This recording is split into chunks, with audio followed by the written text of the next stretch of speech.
Hello guys, welcome back to what is going to be my ongoing series for League of Dungeoneers. This is Drogs and this is fully painted miniatures. So if you watched my first video, I just finished up the introductory quest and then I spawned my starter city, which is Kaelkirk, which is this little fishing village all the way up in the corner up here.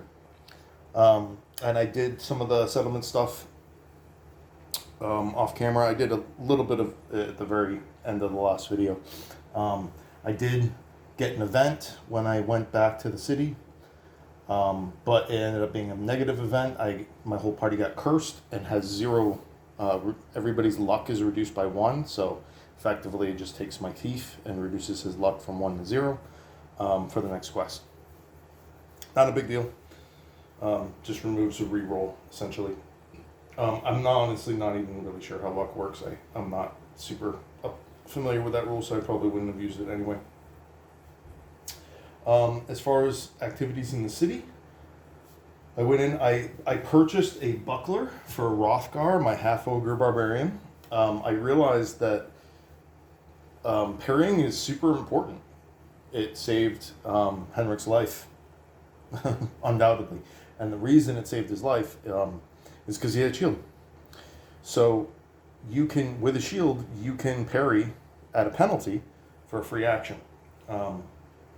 Otherwise, you have to use an action point. If you just have a weapon, you have to use an action point to enter parry stance. So you could attack and then enter parry stance, which gives you a chance to block. But I was just kind of going all out. So now Rothgar can attack twice using his battle axe because he is strong enough to use that one-handed with 50 strength.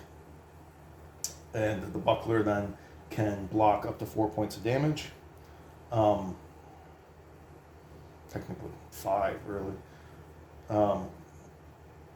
Yeah, and that only cost me 20 gold. So I did roll for the availability for that and succeeded.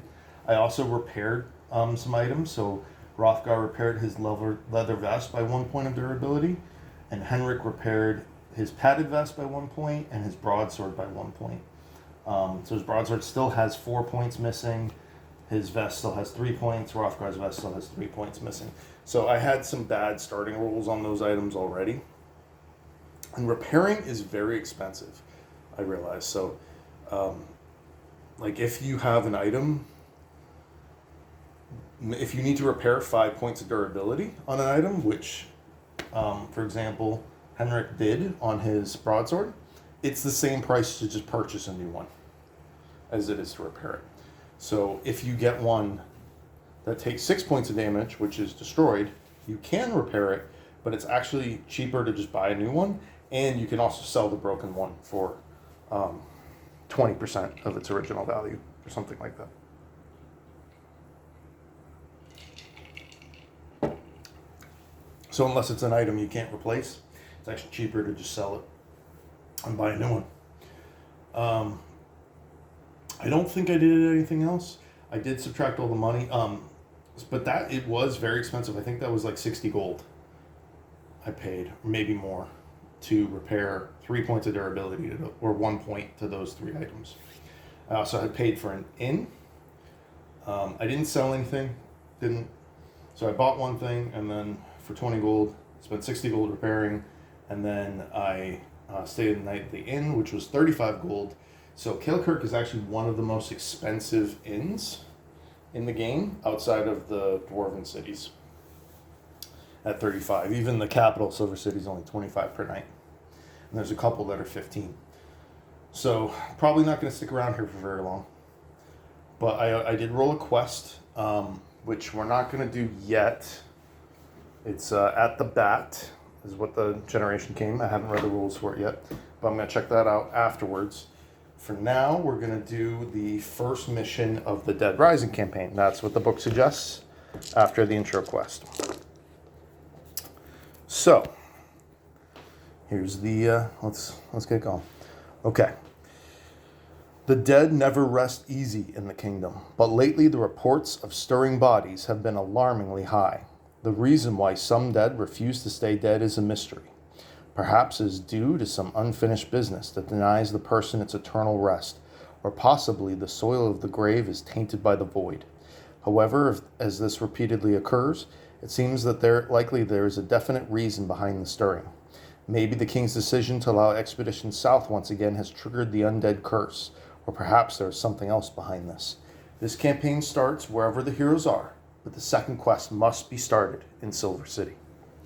So essentially, when you roll a new party, you start a new game, you always play the intro quest. You get ambushed on your way to your start of your whatever city you are. You randomly generate what town you started. You can be in Colefell, Windfair, Rochdale, Whiteport, Freyfell, Irondale, or Kilkirk. And so I'm starting pretty much as far away as you can be from the capital. And you get this quest we're about to do. And then to continue that campaign, you have to go to Silver City. So you start in the outskirts. You got to survive a little bit, get used to the world. But you also have to go to the capital pretty quickly if you want to continue doing that. Although you can just do random dungeons as well. So bear with me. This is my first dungeon. I haven't done this yet, so I'm gonna probably get some things wrong. There's a lot of rules. There's a lot of rules to this. Okay, so the quest one is, so that's the introduction to the campaign. And then for quest one, it's called Spring Cleaning. You've been tasked by the local town elder to clear out the basement of the town hall. The basement has been closed off for several years, but a recent invasion of large rats in the village has led to the local rat catcher to think that their nest is in this building. However, the size of the rats is somewhat on the larger side, and he has refused to enter the basement, exclaiming, "'Tis ain't normal with them bastards growing that size. Devilry, I tell ya." Large-sized rats or not, this should be an easy task for your hardy heroes. The town elder says that there is nothing of value down there, but that you are free to take anything that you find. Quest location in any town. Special rules: when the threat level reaches 12, a wandering monster appears regardless of the scenario die result. For this quest only, the party may gain the benefits of the rest rule, page 98, without consuming any food rations. But learn from your experience and remember to bring rations, because the gods will not be so friendly next time. There's 4 quarter tiles, 4 room tiles, and an objective room, and the reward is 100 coins per hero. And then there's a specific monster table unique to this dungeon, which can include Johann the Gardener, stumbling around down the base. Well, I will read that if he spawns.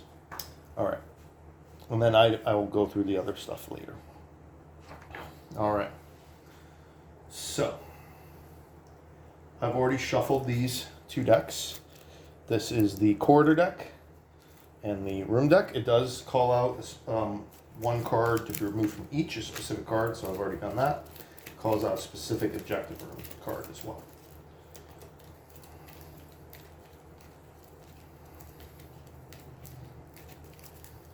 So we get 1, 2, 3, 4.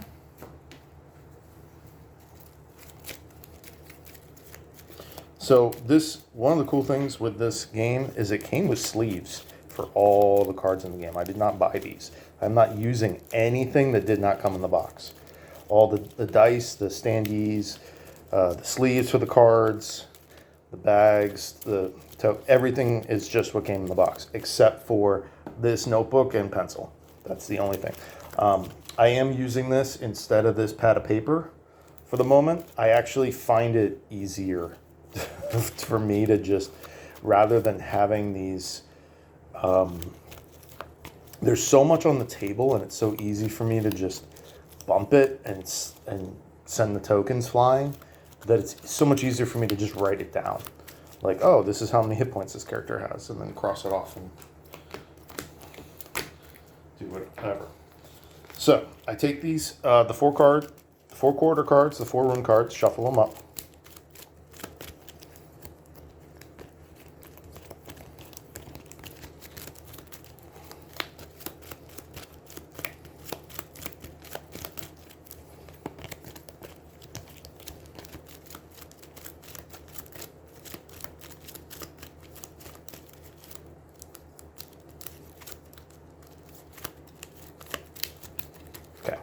And And then you split it in two.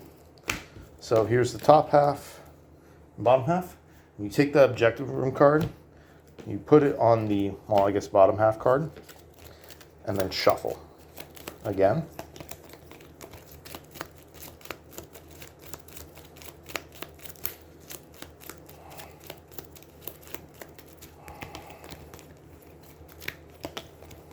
Okay. So this is how you do the random generation. So these are the bottom half of the cards, these are the top half. So we know that objective card is, out of the 9 cards there, it's somewhere in the 5 through 9 spot. So it's not going to be one of the first 4 rooms. So we're going to lay this dungeon right on top of the world map. This is our starting spot with my starting heroes.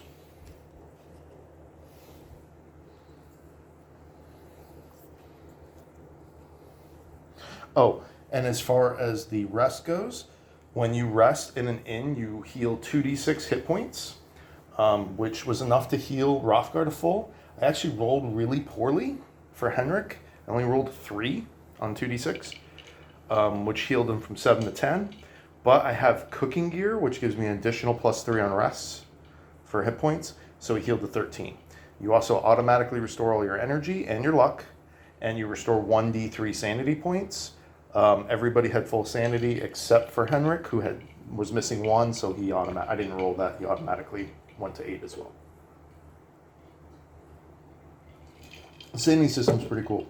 If you drop from your max to 0, you actually develop a mental condition like claustrophobia or anxiety, right? And it becomes a permanent issue, and then your max sanity becomes lower. So the first time you get a condition, it drops to 7, and the second time it drops to 6, and the third time it drops to 5. So you become more and more of a basket case over time, which is really cool. And you can, there's actually like an insane asylum you can go to like try to cure it.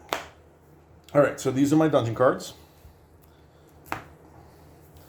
And you place them kind of at the room as you go. So yeah, let's try this out. See if I can figure out what the hell I'm doing. Okay, so we're gonna start with Hrothgar. He's gonna move 2 spaces. We draw the first card. The card is Corridor C4 with 2 doors. Just another long stretch corridor. Better hurry on forward. No special rules. Okay. So then let's go find C4. They give you all the tiles. 7, 8, 17, 9, 18. I don't know what the cards are, so I couldn't like pull these out ahead of time. Oh yeah, here's the ones. Yep, C4. Okay. And you can put the doors wherever you want. So let's go here and here.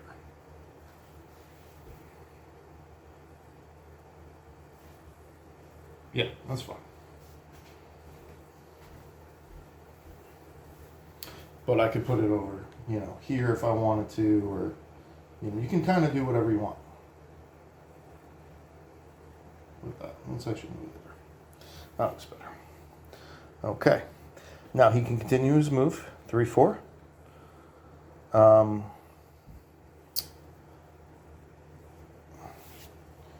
He's just going to park his butt, and then he's going to move again, 5, 6. He's going to park his butt over by that door. And then we're going to have Henrik. He's going to move 1, 2, 3, 4.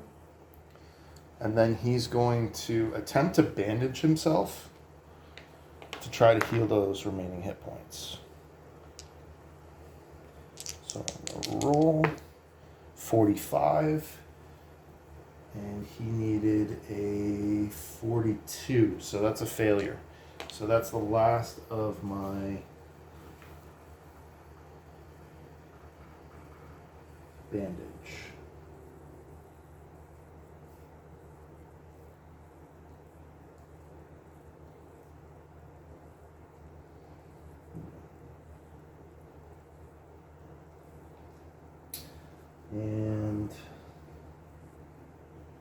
I'm just gonna say he moved the other one from his backpack to his other quick slot, so it's still there, but that one gets deleted.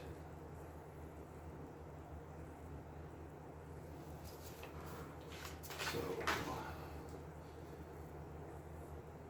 that becomes a 1. So he's got 1 in his one set of bandages in quick slot, 1 in his backpack.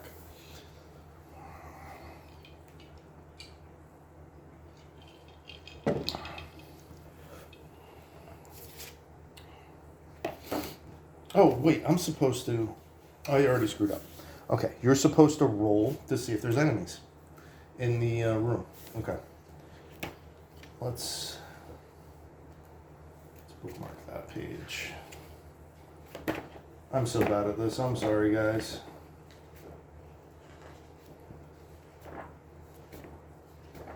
Okay.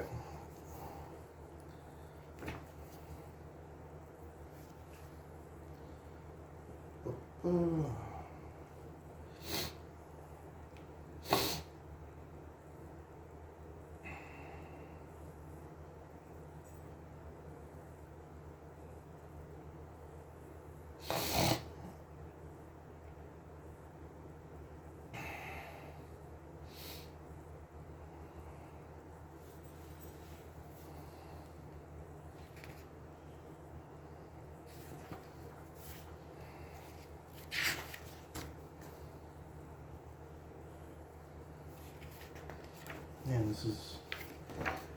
So this game is written only by one person. This entire game is made by one guy. And he's done a great job, but it's not streamlined. It can be confusing to find. There's a lot of information in here, and it's not necessarily presented in the order you would need it while playing a game.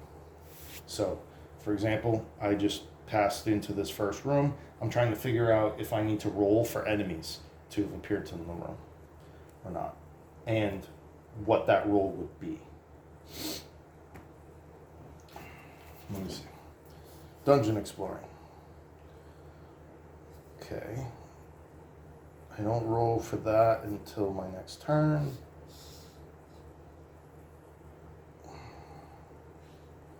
Resting, searching.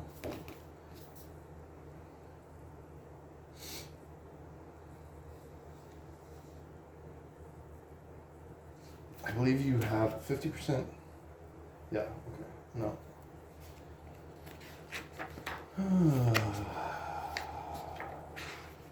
Counters. Okay, so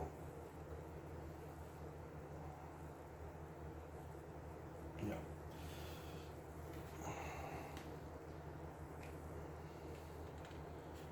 So you have 30%. 1, 2, 3, 4. So the room drops, and if I roll 30 or under, there are enemies in the room.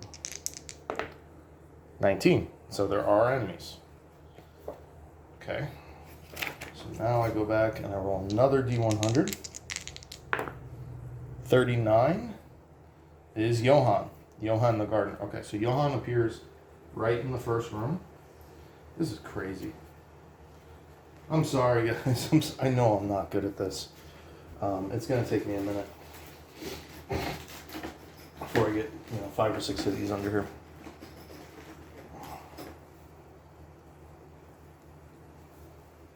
Okay. So Johann is a zombie character. And then here's his stat card. 40 combat skill. He does 1d8 plus 1 damage. No ranged attack. No dodge. He may only move once per turn because he's slow. Fear 2. I have to pass a res check to attack. If you fail, you get minus 10 to your combat skill, range skill, and whatever AA is. I don't know what AA is. Now I gotta check to see where he spawns. Where did my book go? Oh, I got this stuff on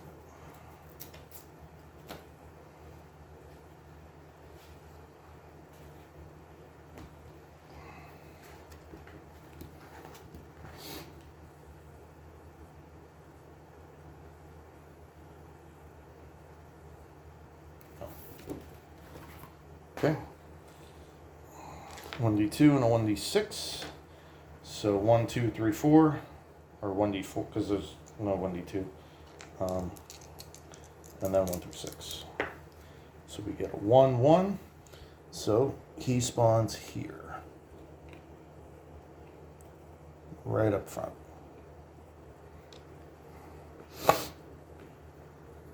And then the flavor text for that. Sorry, it feels like I'm getting a little sick or something. Johann the gardener. Stumbling around down in the basement is Johann, the old town hall gardener.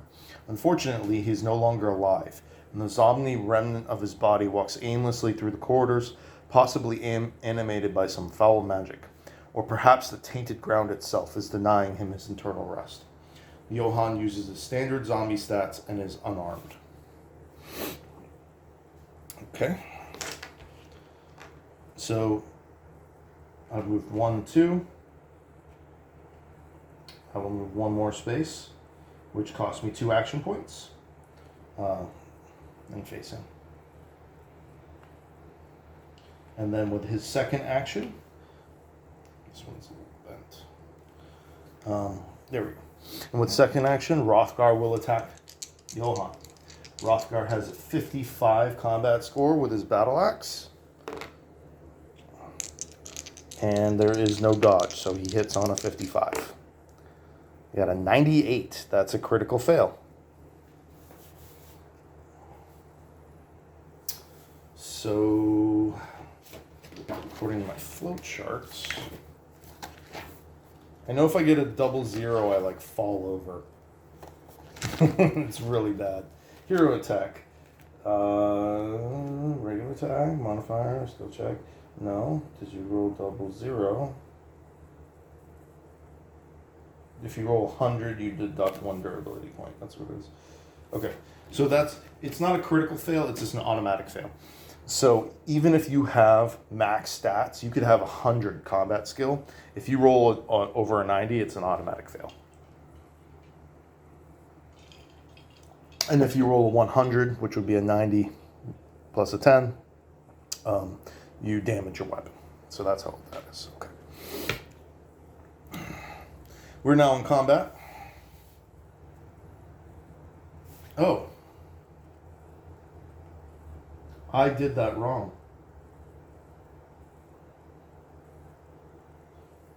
I'm sorry, guys. We're just going to ignore that. Then that didn't happen. So, because we're in combat, the turn automatically ends, and we have to shift to initiative tokens. So I still did that wrong. So we're going to do 4 for the heroes and 1 for the enemy.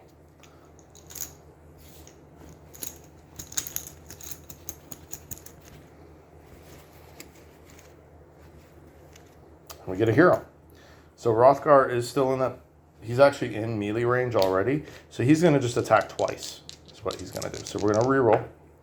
35, that's a hit. Hrothgar's weapon is a battle axe. It is 1d10 plus 1 from his strength bonus. So 1d10 plus 2. D10 is this one. So it's 8 damage that he does to the zombie. That is enough, I believe, to wound him. But he's going to hit again, 41. Let's just roll this again real quick. 4. So that's 12. That's exactly what we need to kill him. So Hrothgar successfully kills the zombie. He's a badass. Oh, and I forgot to roll his stupefy roll too. Okay, so he passed. So that was legit. Wow. Okay.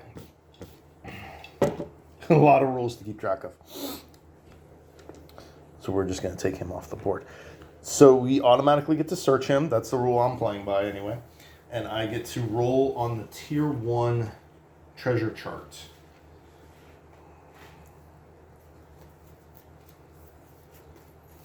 So tier 1 treasure is 1d10. I roll a 6, which is nothing. But we do get 90 experience, and that goes for everybody. So the entire party goes from 500 to 590. There's a good chance I'm going to be able to level from 1 to 2 after this quest.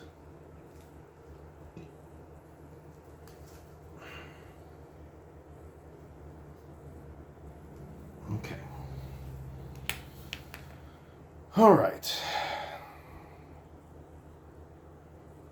That ends the battle. Oh no, when the battle ends, you still get to use everybody's movement. So Rothgar's done. So 1, 2, 3, 4.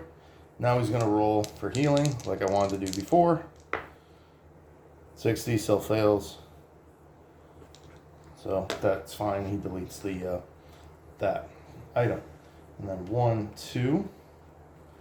You cannot move through your characters, but you can move diagonally. So 3, 4, 5, 6. Those are his 2 points. And then 1. I guess it's really 1 square. 1, 2, 3, 4, 5, 6. So your zone of control as a character is actually the 3 spaces in front of you. The one because this game does allow diagonals, so he can still unlock and disarm this door from this diagonal space. So what I'm planning to do is have Rothgar move there to be able to do that. Okay, that ends their first turn. Now I'm on a new turn. I have to roll and I start with a threat of 2.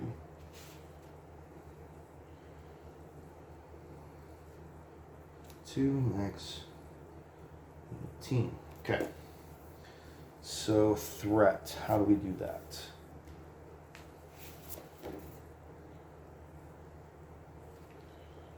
So this, I roll a d20, which you don't roll that. I'm not really rolling that often.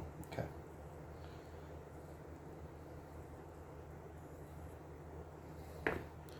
And I roll a 7.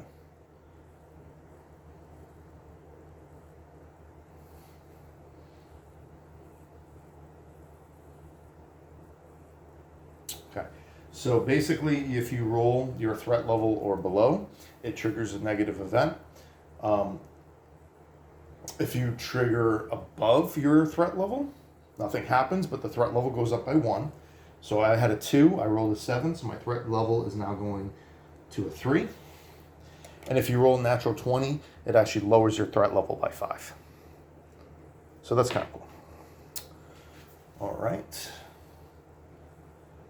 And that happens every turn. So it's kind of like a ticking clock. And also when your threat level hits a certain threshold, monsters will spawn. You'll get another encounter spawn will spawn at the entrance and start chasing down the heroes. So you're kind of punished for taking too long. Okay, so this is a new turn. I actually want to spend a turn searching the room. I'm going to move Rothgar up and end his turn. And then my other 3 characters are all going to search the room, which will give me, it takes 2 AP, so it takes the full turn. So you search using the highest perception score you have, which would be 56. But I get plus 10 for the second hero searching, and then plus 5 for each additional. So that's plus 15. So I get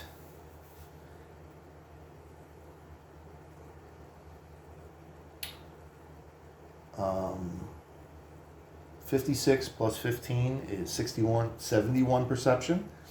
But there's plus 10 difficulty in a quarter. So I need a 61 or below. So I get an 80, or actually a 90, so that's a fail. And I get nothing. Oh.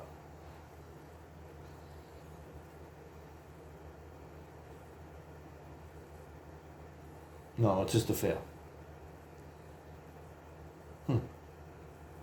Interesting. So even if he passed, there's still like a 50% chance of getting nothing or finding a trap or something like that. Okay, so that ends that turn. So now go up to another turn, and I got to roll the d20 again. I got a 2.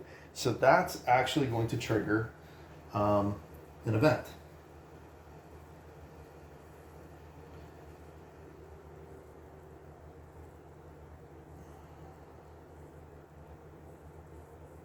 I'm so confused.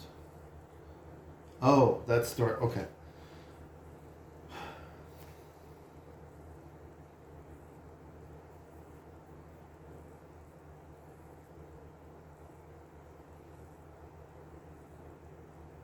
Okay.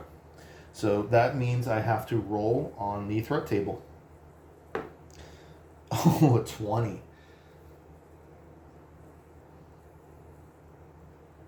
Wow, that's super lucky. So it adds +1 to the scenario die roll, which is the initial roll, for the remainder of the dungeon. You can only get this once. And my threat gets decreased by -10.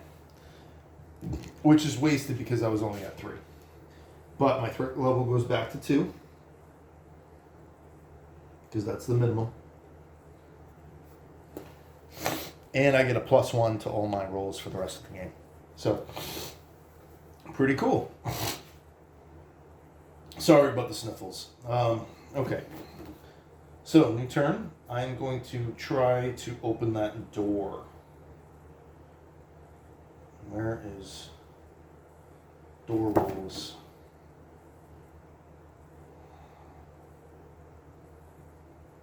Oh, they're not on here. Oh, no, they're there. Okay.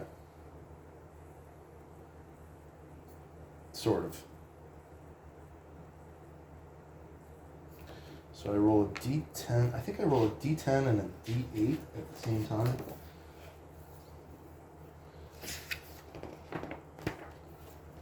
Counters. Levers. Doors. Okay. Opening door costs 1 action point. Requires model to be adjacent to the door chest. Adjacent includes diagonal. It increases the threat level by 1 every time you open a door. Okay. What else raises the threat level?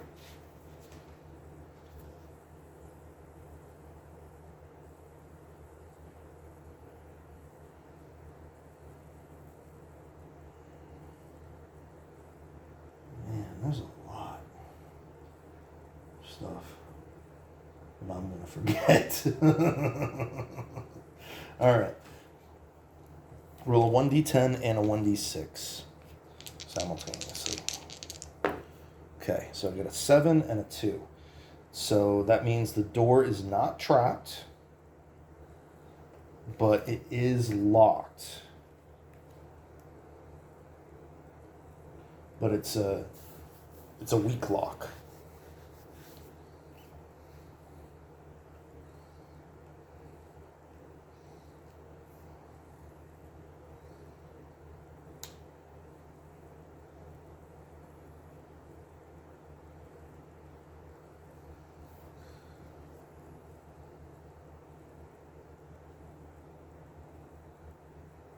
Okay, I'm going to change that to... I was trying to open it with Rothgar, since he's right in front of it.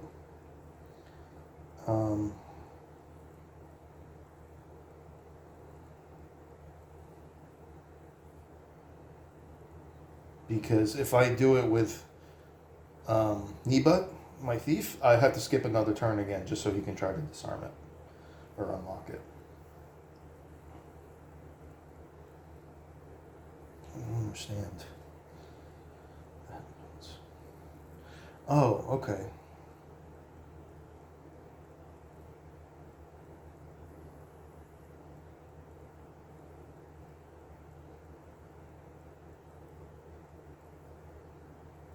You attempt to bash it down.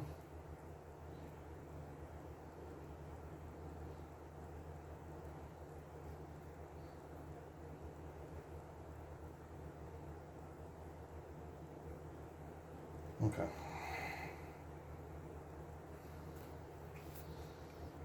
Okay. So he attempts to open the door. The door is not trapped. The door is locked. And now Niba is going to attempt to disarm it, which takes 2 action points. His lockpicking skill is a 67. Oh, I need the D100 die, sorry. So I'm rolling under a 67. He gets a 40, so that successfully unlocks the door. Cool. Oh, I forgot to do this. When there's 2 doors, you actually divide up your cards. So 1, and you deal from the bottom to make sure that the cards on the bottom stay on the bottom. Okay, so now I reveal this top card. And it's another quarter, C11, with 3 doors. The quarter splits in 2. From the left, there's a foul smell, and there seems to be faraway noises coming from the right. No special rules. Deal the cards in 2 places from the bottom. Place each pile by an open. Okay. So now I find C11. Here it is. That was easy. And it's another quarter. And I roll to see if there is an encounter. 30 or less. So it's 46, so that's a no. I believe. It's 50% for a room and 30% for a quarter. Yeah. Okay. And it goes up if you have multiple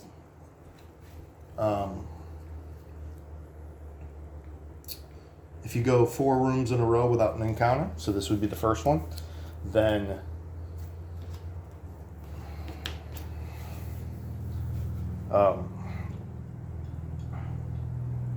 it goes up by 10%. So 50 to 60 and 30 to 40.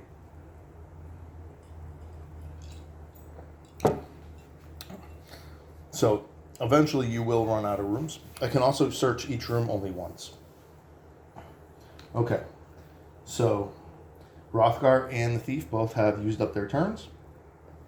However, whoops, let's line that up a little better. There we go. We will move Henrik. You can move diagonally, right? I don't think I can do that through a doorway, actually. So we'll just start the new turn. Roll that d20. It's 11. It's actually a 12. So that's just going to raise the threat roll to 3. And then Rothgar's going to move 1, 2, 3, 4.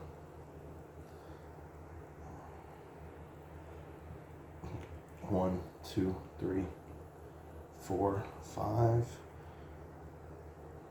1, 2, 3, 4. 1, 2, 3, 4, 5.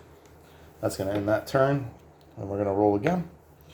That's a 1, so that does trigger the threat roll. It's actually a 2, but it's still under the threat, so we're going to roll again. 17.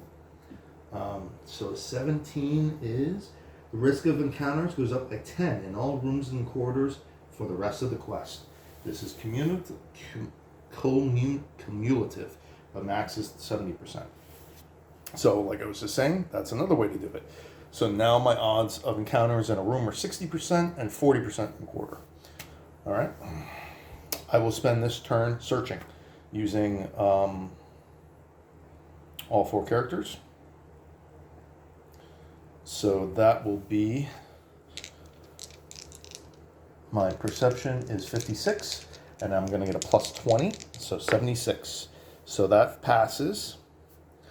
Even with the plus 10, so it's 53, 63, still lower than 76. So that's a successful search. And then I roll a D100 again. Oh, no, I'm sorry. That's just a successful search. With the additional to the roll for the quarters for the table. So I rolled a 27. So I add to that, get 37. And that is a mundane treasure. It actually doesn't matter, 27 or 37. But it makes it much harder to get a lower score. The top tier is 15 or below. So, the top mundane treasure is Coins. Wow, 4 times D20 coins. So where's my D20? Right here. Okay. Nice. So 19 times 4. So I found 76 coins. So let's add that right on to Nebut. So that's gonna bring him up to 91.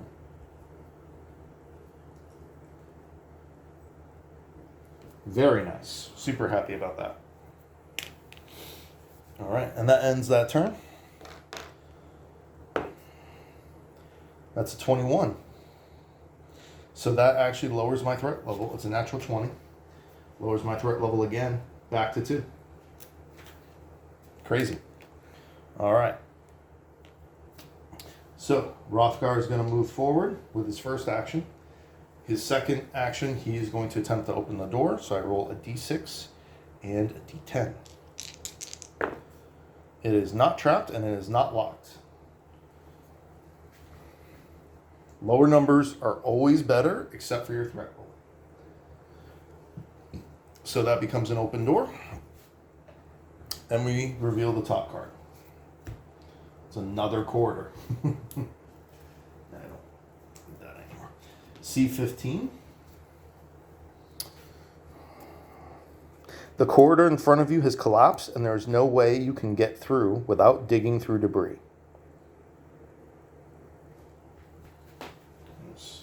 C15.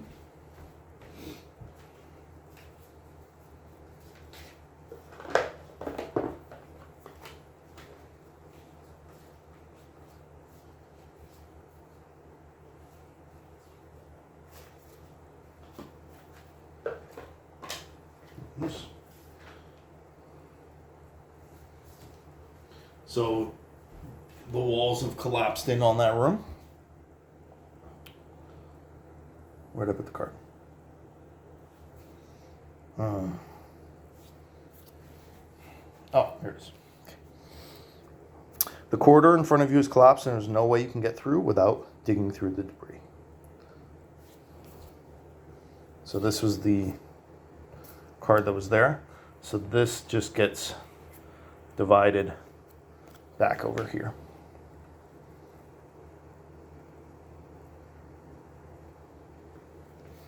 Now, there's a special rule.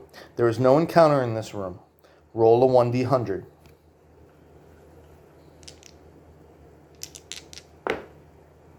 $67. Yep, that's stupid. I'm sorry. I'm sorry, guys. I'm dumb. 61. Okay.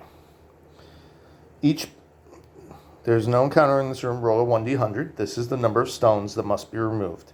Each player can remove their strength divided by 10, rounded up, number of stones during a full turn, if standing on one of the free squares. A dwarf being used to the labors of the mines can remove strength divided by 5, rounded up. Any character equipped with a pickaxe can remove twice this amount per turn. The noise raises the threat level by 1 each turn. Once all the stones have been cleared, place a door at the end of the corridor. Oh. So I don't move that one over there.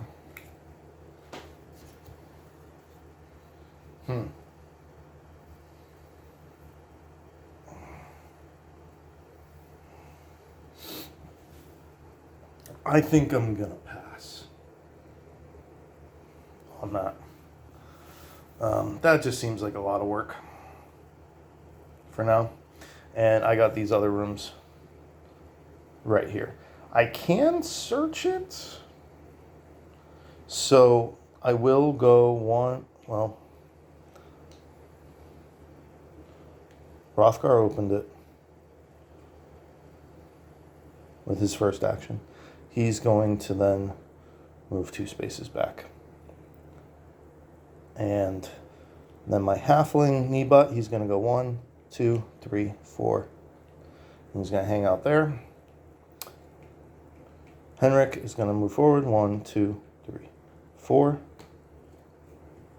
And he's going to attempt to open this door.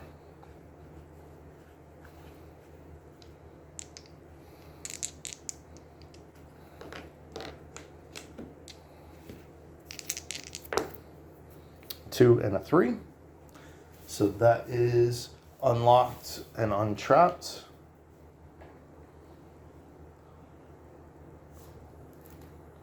And we get our 6B. I think... Is this the objective room? I didn't save the page, did I? Hey.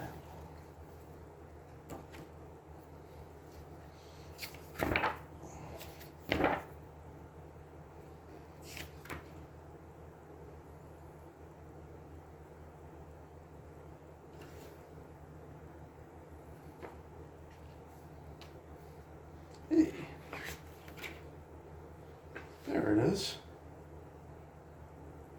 Oh.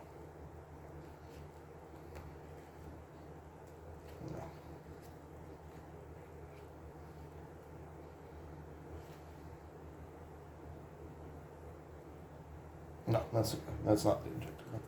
Okay. R6B.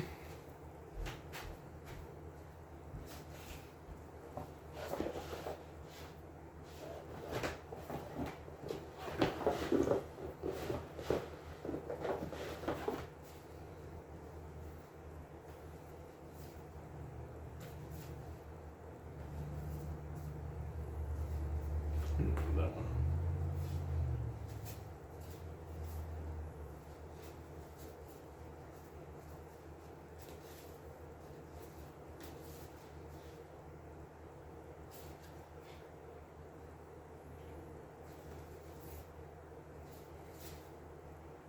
There's R6B. Okay. But you can put this however you want. So you can, I could place this down here. You could even place this over here. But I'm just gonna do that. That looks good.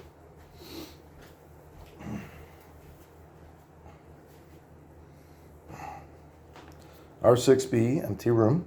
Probably meant to be filled with coffins. This room is empty apart from some small broken ceramics. There is a set of levers on one of the walls. The levers can be operated using the rules in the rule book. Okay.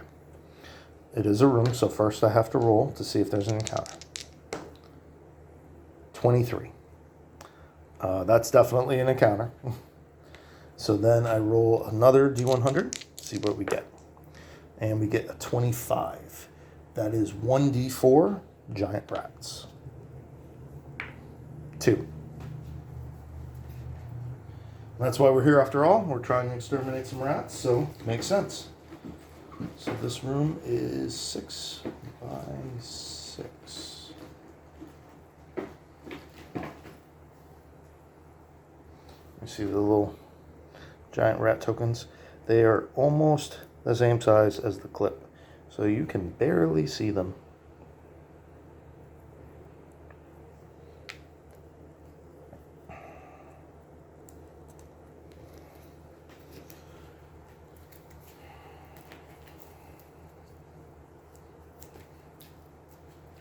Let's get their location. You gotta randomize everything in this game. All right.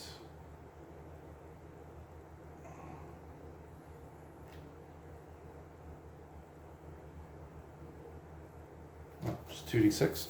So we'll do left, red for the x-axis and green for the y. So that's going to put the first rat right in this first position.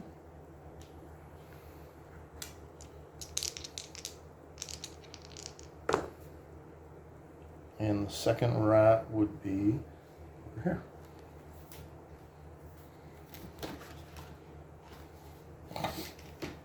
And then their stat sheet is right here.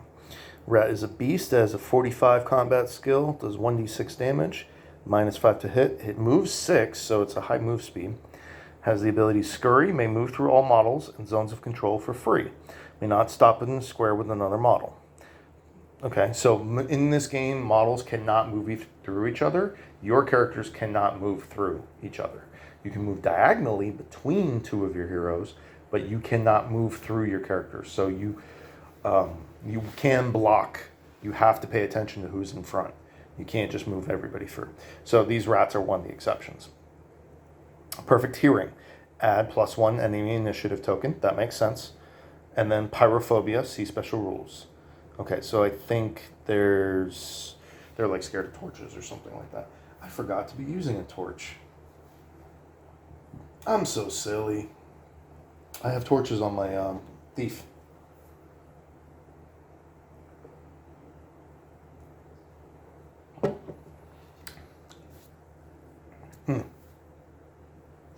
All right. So I had 4 tokens for my heroes. I believe I also get an extra for perfect hearing from... Oh no, I believe the perfect hearings cancel each other out. So my elf has perfect hearing, and so do the rats. And I believe those cancel out each other.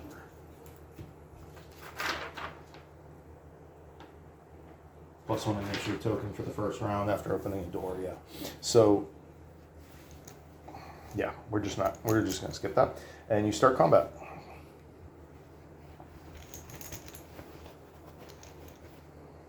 And we start with hero. Okay, so because he's right at the door, Henrik is actually in combat range.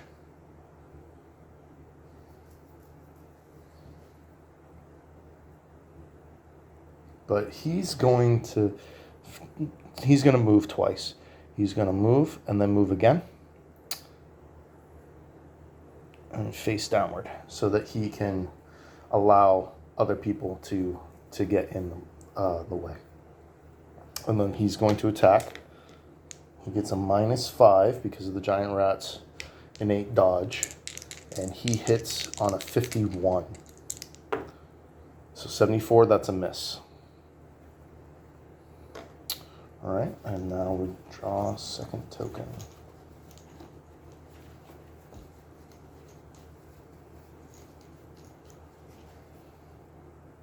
Okay, it is an enemy.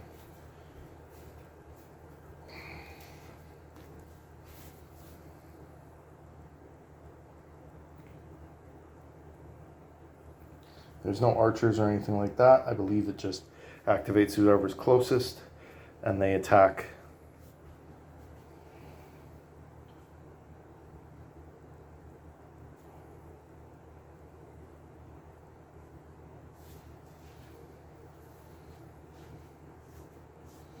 So he's technically adjacent. Yeah, so this rat here is already adjacent. So he's already in attack range. So he will... I roll a d10. Let's see. Let's see what he does. Oh, he rolled a 3. That's a power attack. Okay, so he uses both of his AP for a power attack. And a power attack gives him, I think, +10 to hit. Something like that. 10 or 20. Okay. Yep, +20.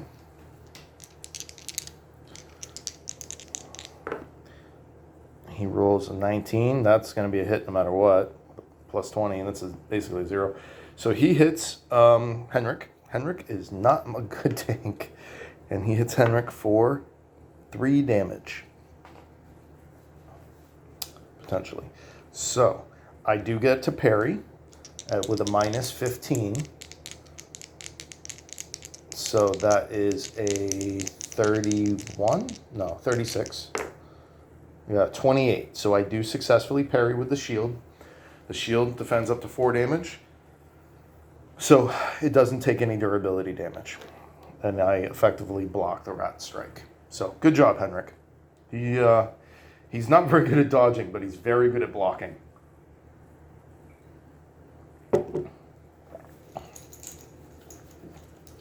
All right. Now we get another hero token. So I'm actually going to take my ranger, who technically, yeah, I should have a ruler or something.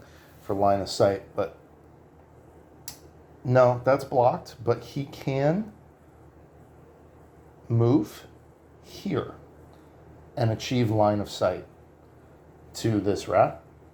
So he's going to move 1 and then attempt to shoot with his longbow, and his range skill is a 65 minus 5 from the rat, so it hits on a 60. 87, that's a miss.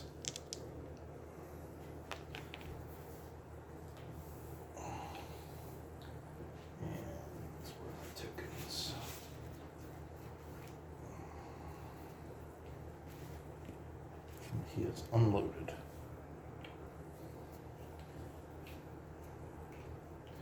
And I have a little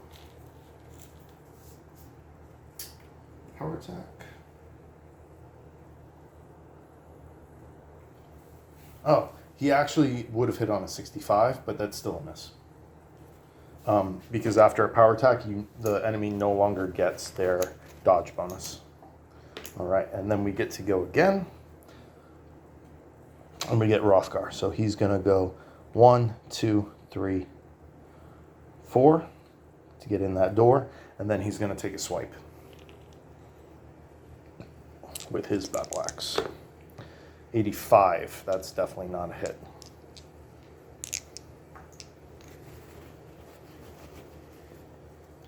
And then we get the other rat.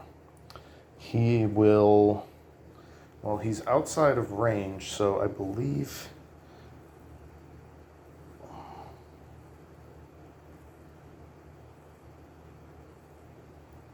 he does a charge attack. So he charges and attacks Henrik. Now, I have already blocked. I believe you can only parry once per turn, but I have not dodged.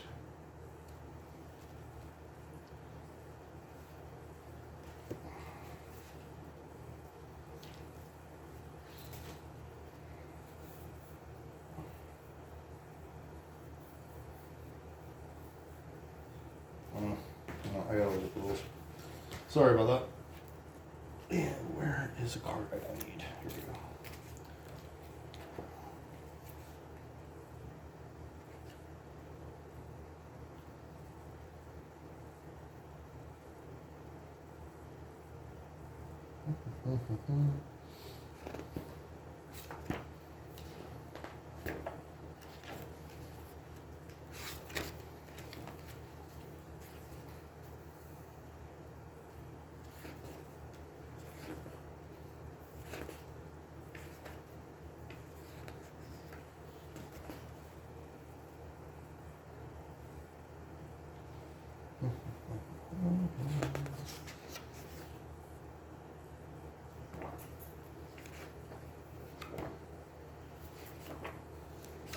Man, where's charging?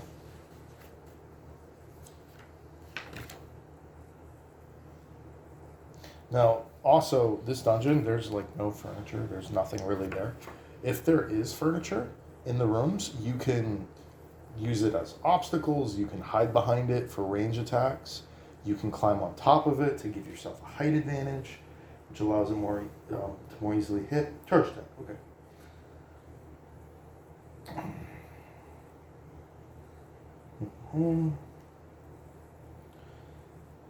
Okay, so charge attack, you move, you attack, you get plus 10 to hit.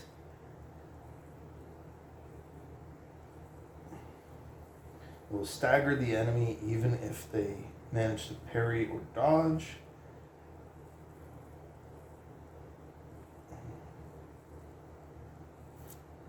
And you may shove them out of the way. So it's basically a charge attack costs 2 actions, and it's effectively a plus 10 to hit attack. It's a movement, a plus 10 to hit attack with a shove. So 25 is going to hit for sure. How much damage? 3. I can attempt to dodge, and I will. 67, that's a fail. So he's going to do 3 damage to my torso, which I block 2 of. So Henrik takes 1 damage and he drops from 13 life to 12. And then he is pushed out of the way. And the rat kind of moves in. And that ends his turn. So it's pretty cool. I like it. So the enemies, except for like undead, like zombies and stuff, like that can't think, enemies will push your characters out of the way. So if you're like in a corner, like say your character's right here, and there's, 2 enemies right here, I guess 3 of them could gang up on you, but there's more, there's like 5 or 6, they will actually push you out of that corner and occupy that space themselves so that they can surround you. Which is really cool for the AI. Like if you let them swarm you, they will swarm you and they will push you into the swarm, if at all possible, to overwhelm you. All right, so that leaves my thief, who's all the way in the back. He was supposed to be searching that corridor room by himself when the battle started.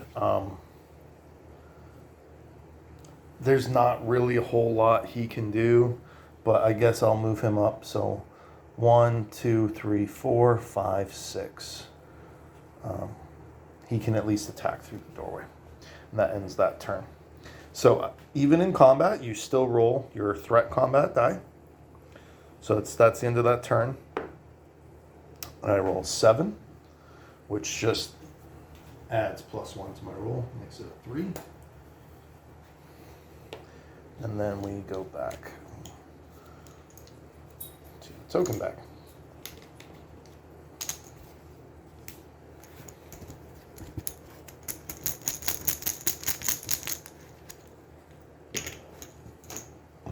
All right. Who do I want to go first? No, I don't really need to use Frenzy. I'm going to go with my thief first. I'm going to activate Kneebutt. And he is going to attack with his dagger. He has a high combat score of 62. And this rat does not currently have a dodge. So I hit on a 62. 53, that's a hit. I deal 1d6 worth of damage. So 4. And the rat has 6 life. So that is 4 damage to the rat in this position. I am then going to attack again with his second 23. That's another hit. And he does 2, which is enough to kill the rat.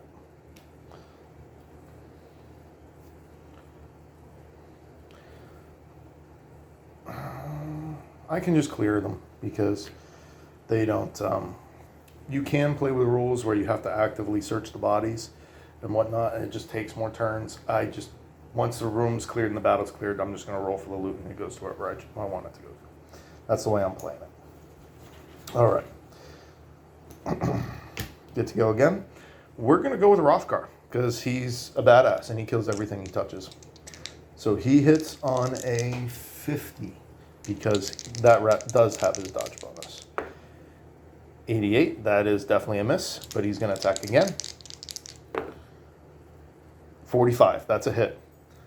And he does 1d10 plus 2.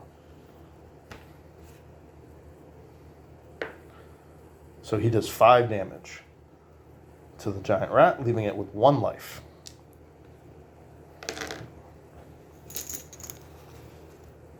And then I get to go again. And we're going to go with Henrik. He has 51, so he hits on a 46. That's a miss. Attack again, that's a miss. All right, and then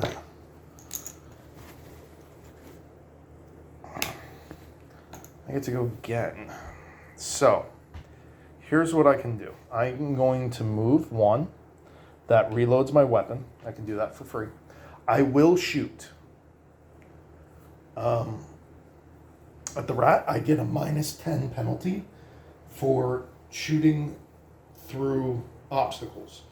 So for each of my my players, I think I get a penalty for shooting through the door too. Let me see. There's not a ranged attack flowchart, which is really annoying. Oh, but here we go. Attack modifiers. Okay.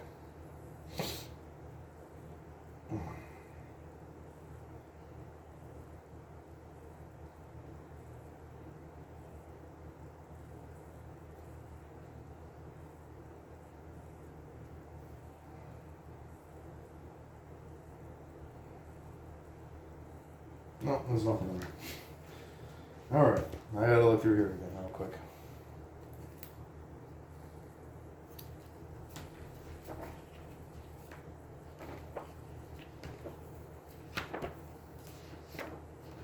Okay, shooting.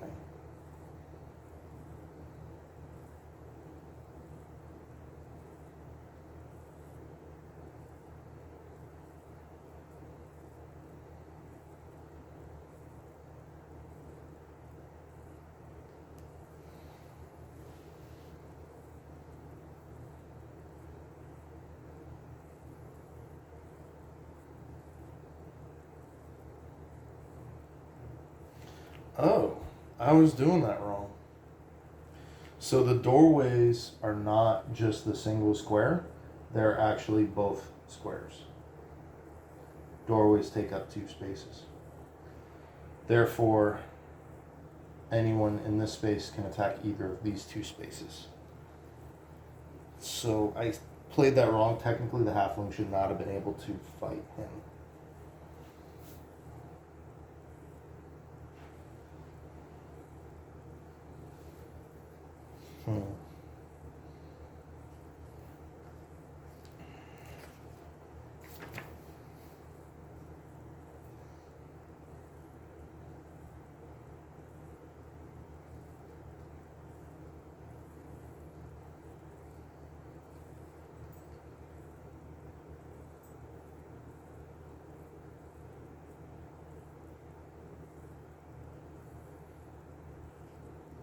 Okay.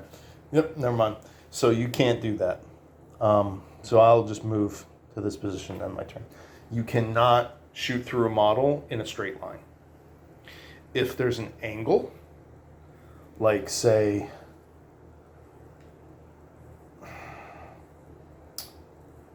if he was here, let's say he was here, and that straight line cuts through this square to get to this one, then I could do it, but it not in a direct straight line. So it's fine. That ends that turn. And then I have to take one of, so the rat gets to activate now, and I take one of those tokens out. So on the rat's turn, he is already adjacent. So I roll d10, 3, power attack.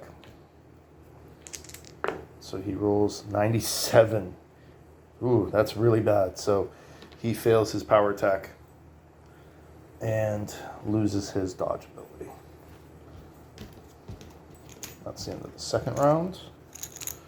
So now we roll again, 18. So that raises the threat level 1. So what's interesting too is there's 2 different tables for the threat level if this gets activated. One if it's out of combat, and one if it's in combat. If it's in combat, different buffs can like appear on the enemy. So that's pretty cool. All right, we get to go. We're gonna go with Rothgar because he's my local badass. He will use his first active action to move, however. That'll cost him 2 points, 2 movement points. Actually, so he can, if I'm not mistaken, even though I'm in his control, that's 2 movement points, that's 2 movement points. Now I'm behind them. I don't see why I can't do that with his first movement. Yeah. So that's a plus 20 to my attack roll. So I would normally hit on a 50, I have 55. He does not get the dodge bonus, so I hit on a 75 or less. 33. So he's automatically dead. I will roll the damages for shits and giggles. 3, so 5 damage. And he had 1 hit point. So both rats are destroyed. That is awesome. And they do not give loot, they give parts. I don't know what that means. I don't have the ability to do that, I don't think. It's a separate like table thing. Parts. So basically, so like a rat doesn't have pockets, right? But you kill it, maybe you can like harvest a rat tail to use in alchemy, is effectively what that is. That is not hearts. Did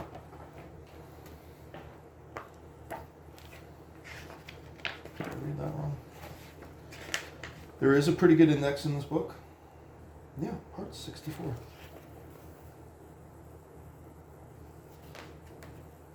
And I'm on magic.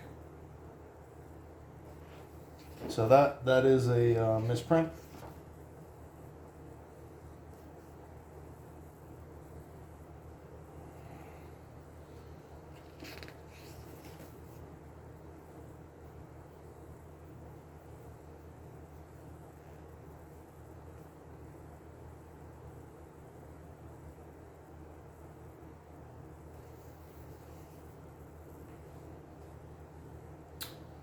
Right, so I can pass an alchemy test.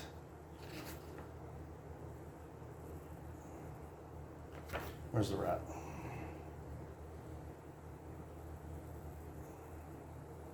For a rat tail. What's the alchemy test? Oh, I just gotta pass an alchemy roll. Okay. So my highest alchemy roll is my ranger at 20.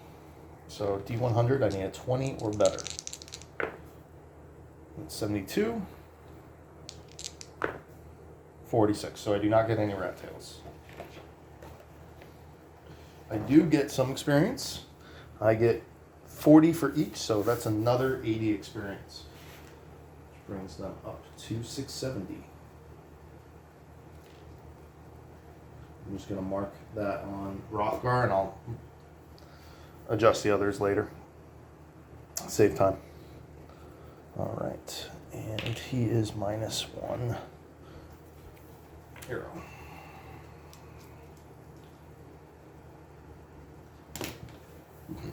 Okay. We will now roll a new. Oh yeah. Okay, so there are levers. Well, first of all, new turn. 15. We're good, so that raises the threat level from 4 to 5.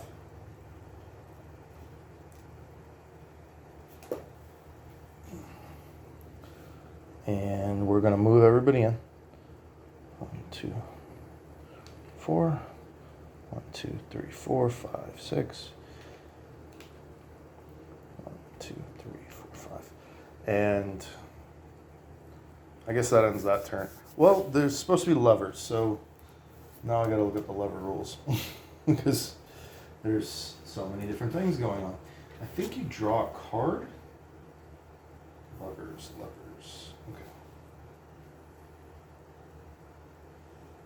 Okay.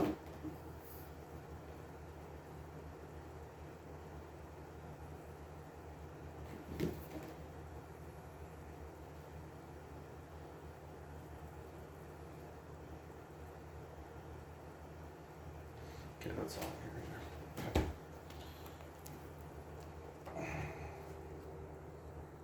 Levers 101. Okay. Some rooms are equipped with levers. Purely optional. Activating a lever. Okay. So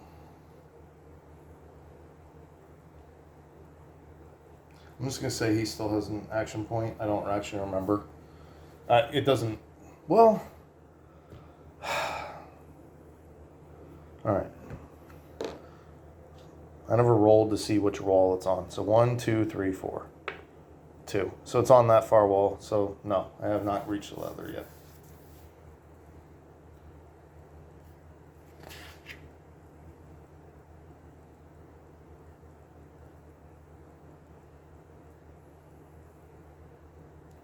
Oh, you can pull multiple levers. It doesn't tell you how many there are.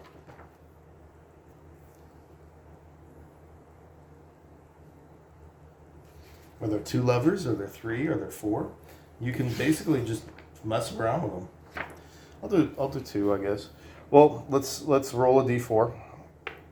2. So we're gonna say there's 2 levers on this wall. That's not in the rule book. That's just house ruling that right real quick. But we're gonna end that turn, and we start our next turn. 5. That actually is the same as the threat level. We are at 5. So now I need to roll on the threat level chart, and I'm rolling another 5. Wandering monster appears.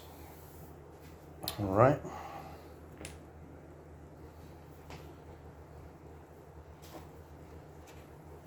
Let me grab a token for that.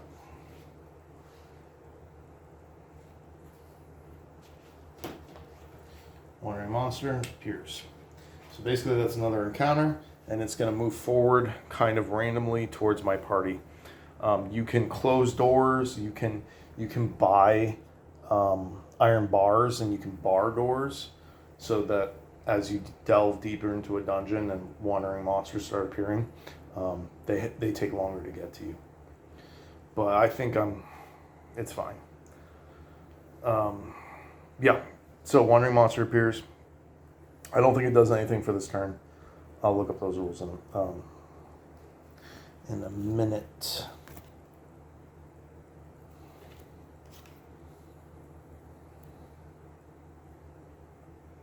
Oh, they move at the end of the turn. Yeah.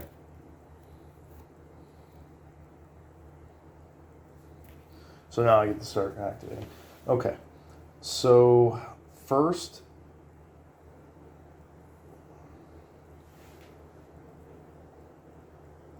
I'm going to move 1, 2, and I'm going to try one of them levers. So for this is a little strange.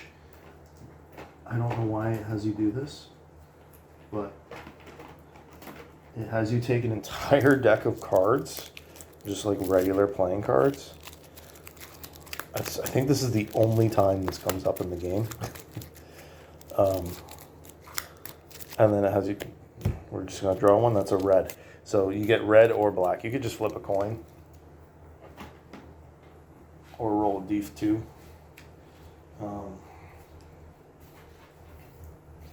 So I got a red, and now I roll a d20. I got 5. And a rumble can be heard far off in the dungeon, then everything goes quiet again. Nothing happens. All right. So that didn't do anything. Now I'm going to search using Kneebut and 2 additional dudes. So that gives me a plus 15 bonus. And my score is a 56, so I need a 71. 89, so that's a fail. You can only search each room once. All right. So then the wandering monster should activate. Let's see what we do there. I think you roll a d6, yeah, to see if it moves forward or backward, I believe. On a 1, it moves backward. That's what I remember. Monster, page 90.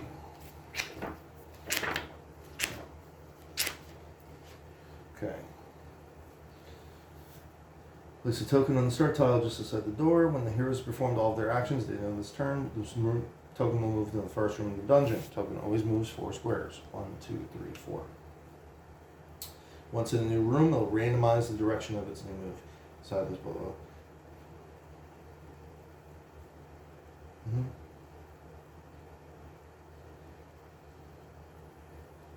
Once it is within, it has line of sight, or they are within 10 squares, roll on the monster table to determine what the monster is. Okay, so that's fine. All right, and now we get next turn. 14.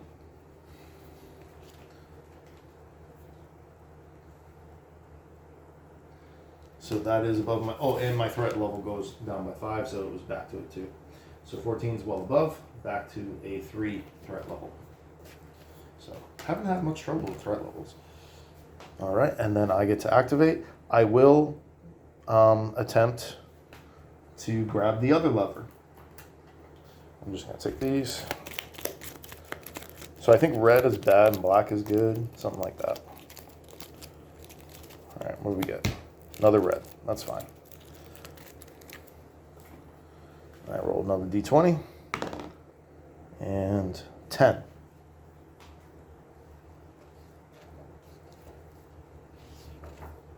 Same thing, rumble can be heard far off in the dungeon, everything goes quiet, nothing happens.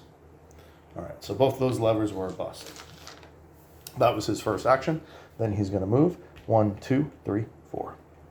And then Rothgar's gonna move 1, 2, 3, 4.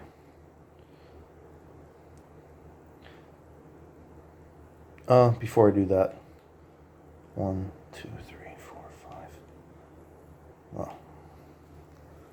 Oh. That's strange. So 1, 2, 3. 1, 2. 1, 2, 3, 4. And 1, 2, 3, 4. That should create line of sight. Wandering monster is then going to spawn. So we go back to our quest table. It's right here. We roll another D100. I'm slowly getting the hang of this. 58. That is 1d6 giant rats. 2. So same as before. And they spawn in that hallway.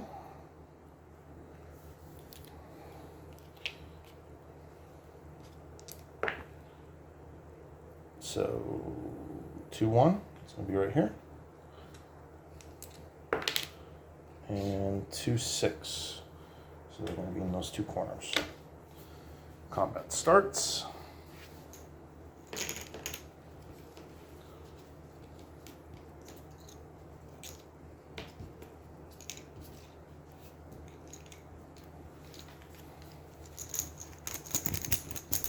Can't believe it's taking me an hour just to go like a couple rooms.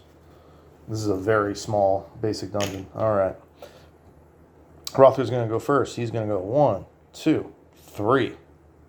Or actually 3, 4. You can't go diagonally through doors that way. But that still gets him in melee range. He's going to swing. 32, that's definitely a hit. With his 1d10 plus 2. And he gets a 9. That's an instant kill. So he kills that first giant rat. Takes him out like he was nothing. Sweet. Then we get the giant rat's turn. He then charge attacks.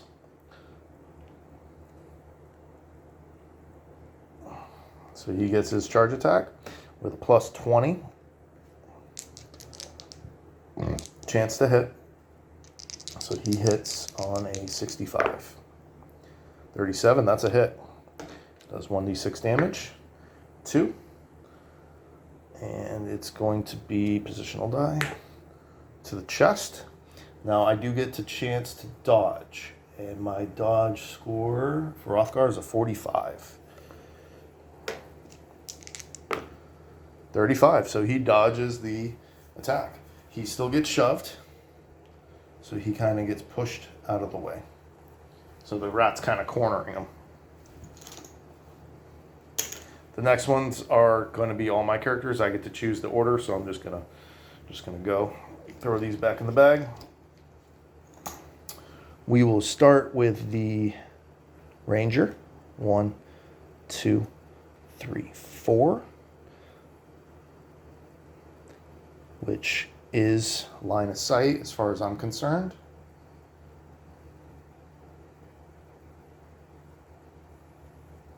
I think that looks right.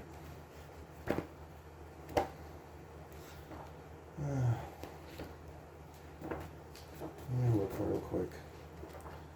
Combat, combat, combat. Alright, line of sight.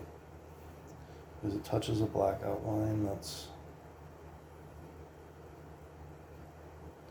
Yeah, I mean, I can draw a direct line there. Yeah, I guess no. That's not allowed. Alright. That's too bad.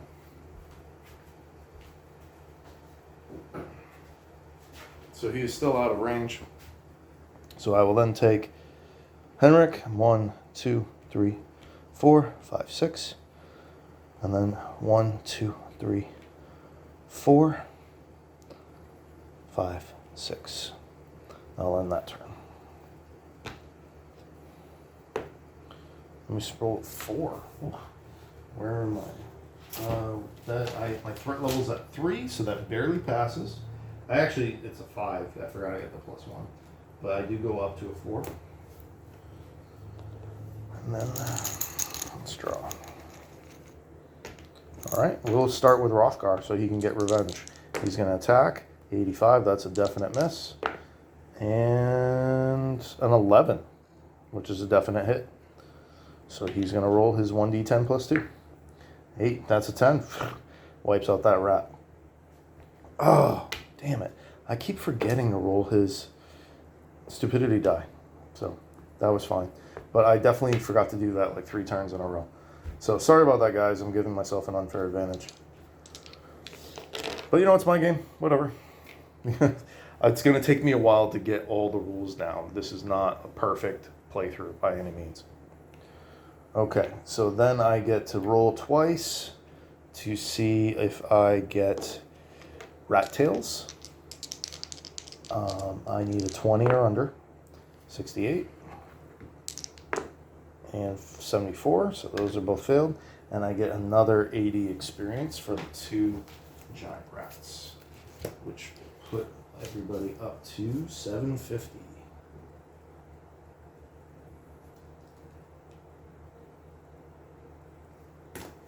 Okay. Now we're going to roll again. 12. That rises the threat level from 4 to 5. And I get to move everybody. Oh. I thought he was a rat. So I'm going to move him 1 and attempt to open the door. That's fine. So I roll a d6 and d10.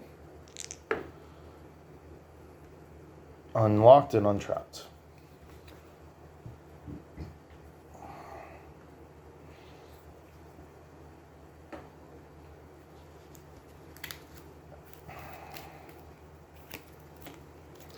We get the temple, room 6.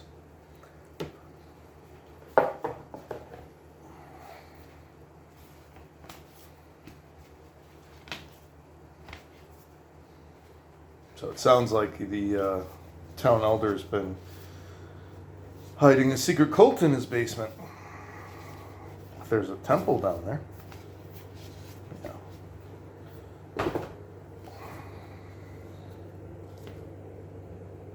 Look at that. It's going to have 2 doors. So we're going to put one here and one here. Clearly, this room has been used as a shrine for some forsaken god. On one side is an altar flanked by 2 lit braziers. Along the opposite wall is a large statue, maybe resembling the forgotten deity. All right. Both the statue and altar can be searched. So that's cool. That's in addition to the room itself. Now, I have to roll to see if there's an enemy. 60% chance. Whoops. 50. Well, yep, so that doesn't matter. That's going to be an enemy. So let's roll on the encounter table. 45. See what that gets us.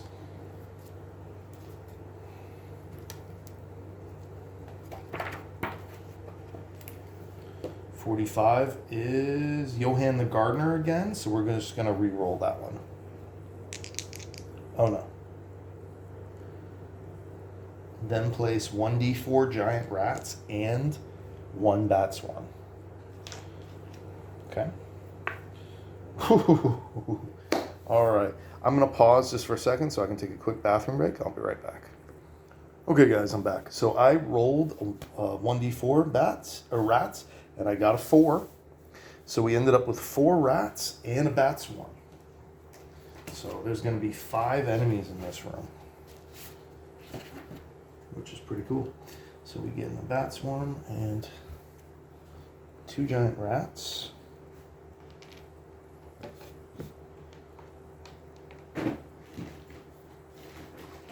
So I think the rules for this game, it's brutal, it's hard, but it's random, it's chaotic.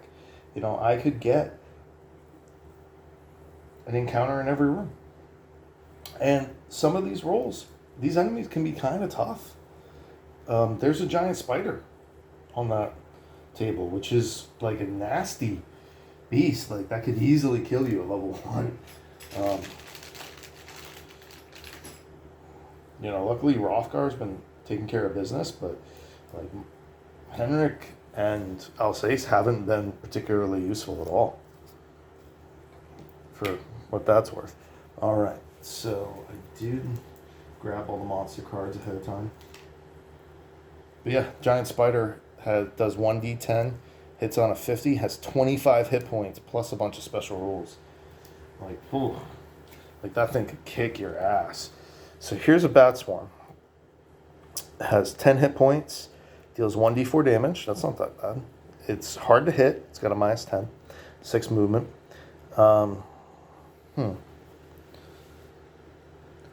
Auto hit will automatically cause 1d4 points of damage per action to all heroes adjacent. So it swarms attacks you. Wow. Once it has reached wounded status, this is reduced to 1d2. Right. Okay, so that actually answers the question to me. I wasn't actually sure if enemies got wounded or not. It's not clear in the rulebook. Once you get to half health, you lose an action point. Acts first. Always acts first during the first turn, regardless of tokens. Flyer moves through squares with other models and ignores zone of control. So it can position itself wherever it wants to. And pyrophobia, so it's scared of... The rat has pyrophobia too, so I'm going to actually look that up. Let's see what pyrophobia is. Because I do have torches.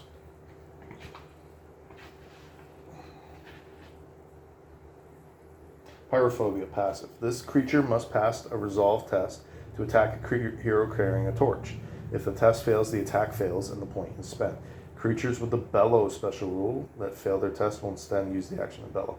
So scream, basically. Once the res test succeeds, there is no need to test for future attacks. Bat swarms don't have to make the test, but will only do half damage, rounded up, when attacking a hero carrying a torch. Okay, so my halfling does have a torch. And here's the bat swarm standee.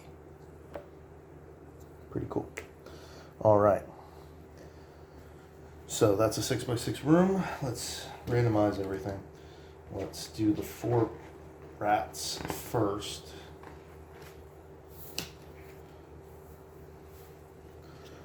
Red for up and down, green for left to right. So 2-2. 3-3. 1-1. Okay. 1-5. And then the bats one. 5-1. No, 1-5. So we reroll. 2-2. Reroll. 6-4. Okay.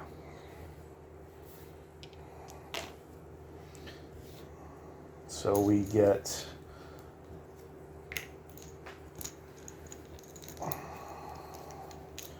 3 initiative tokens for the enemy, 4 for myself.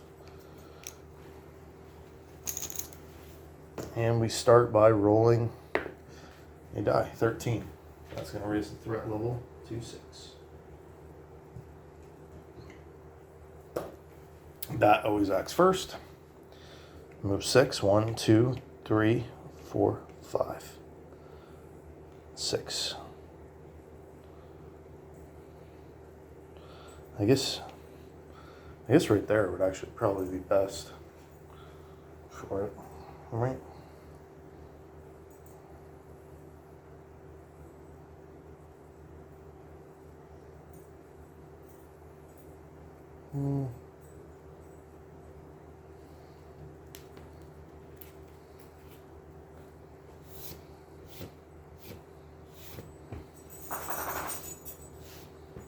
Yeah, it's all right. So it moves there. It attacks. Does it all hits at 1d4? So 2 damage to Kneebutt. Kneebutt has no armor. Doesn't matter where he hits him. But we'll just say chest. So Kneebutt down to 9 life.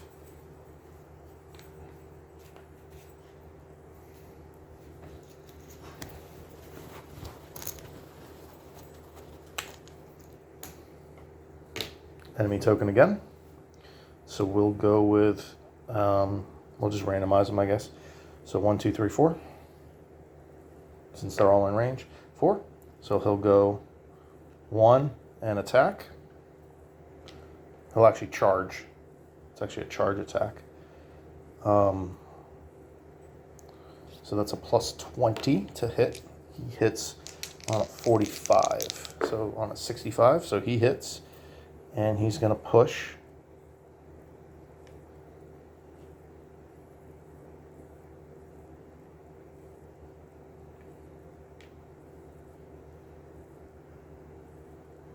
No, he chooses not to push because it's actually easier to hit. But he hits for 1d6. 4. And where does he hit? Chest. So Kneebutt is now down to 5 life. And Kneebutt is wounded.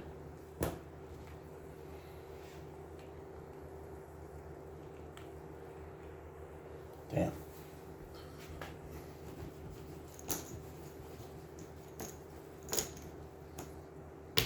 All right. I'm going to activate Henrik. Henrik's going to go 1, 2, 3. And then he's going to activate his prayer. Matthias bomb. He has to be within adjacent. It's like a touch. It's a touch spell to heal. And I need a roll of 60 or less.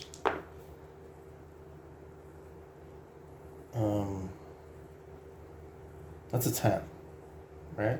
0, 0, 0 is a 10. So that's good.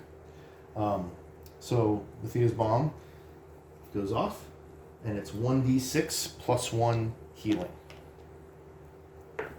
4. So he heals 5 to Kneebutt, healing him from 5 to 10. That does cost Henrik 1 of his energy. But that cures him of his wounded status. So that's awesome. Good job, Henrik. That does not cost him an action point. So he will then attempt to attack the Bat Swarm. Bat Swarm is minus 10 to hit. And I hit on a 51, so 41 or less. 51 does not hit.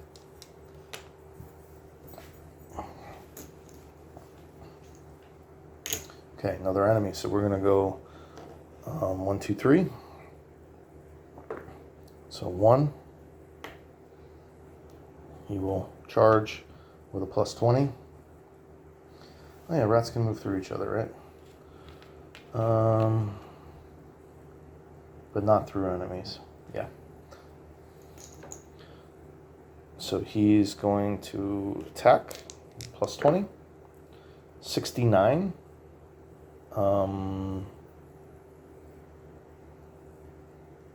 No, he needed 65.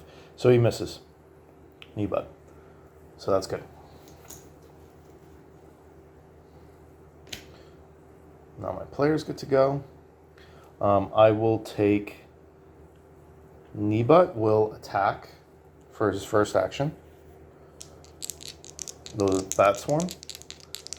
He hits on a 62, so he needs a 52. That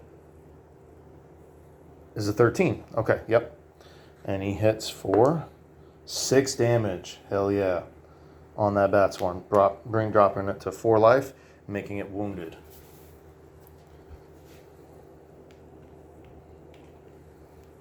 Okay. Now with his second action, he's going to move. That's going to cost 2 action points, or 2 movement points, and then 3 and 4. So he's just kind of getting out of there, getting out of the danger zone. Backing the fuck up. All right, my turn again. Now we're going to go with a Rothgar. Oh, I got to roll first to make sure he can act. 6. He loses his turn. His stupidity takes effect, and he just stands there looking dumbstruck. So that's the whole thing of the ogre, is he's so much stronger than everybody else, but you roll a d6 every turn, and if he gets a 6, he just does absolutely nothing. And I should be doing that, I think, on every turn, not just combat. I think I screwed that up too. So, kind of fun to make a party of 4 ogres, now that I think about it. That'd be kind of fun. They can only be warriors, barbarians, and rogues. But with the specialty classes, you could probably make that work. All right, so we do get Alsace. So we're going to move. 1, 2.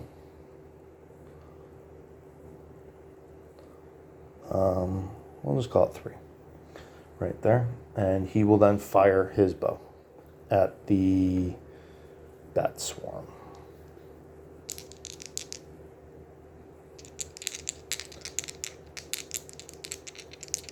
And he hits on a 65. 35, that's a hit. And it's a D10. 2 with, so he does 2 damage to the Bat Swarm with an arrow.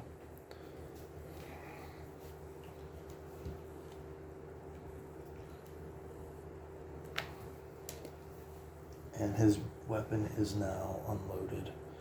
I really need a spot to hold on to my tokens. I gotta figure that out still. Okay. The next 2 turns are gonna be these other 2 rats. They can move through each other, right? They have scurry.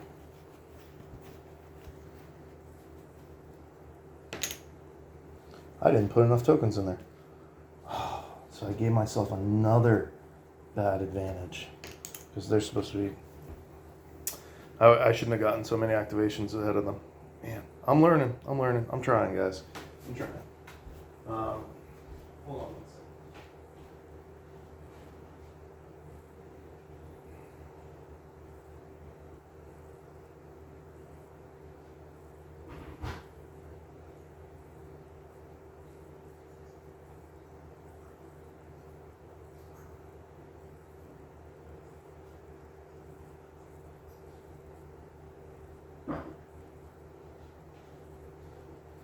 I had to grab myself something to drink. I've just been talking. My throat's getting real dry. Okay. We'll roll 1, 2, 3, 4, 5, 6, 3. Okay. So 1, 2, 3. And he'll attempt. They're both in range, so he will randomize, I guess. Beasts, right? So 1, 2, 3, 4, 5, 6, 4. So he attacks Henrik, and he's going to attack with 45. This is technically a charge. So 75. He misses. All right, and now this one is going to go 1, 2, 3, and he's going to randomly attack one of them. 5. So he's attacking Henrik as well, and that is 64. He needed a 65, so that's a hit. And he does 1d6, so 3 damage to the leg. Now, this is Henrik, so I have the option to dodge. So we'll try that first. dodge is 45. 67, so I fail my dodge. And then that would be his parry roll. He fails that as well.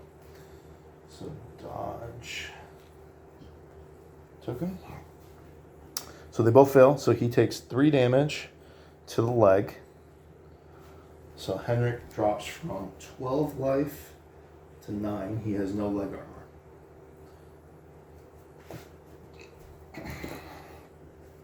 All right. And that ends the first turn. So not the best.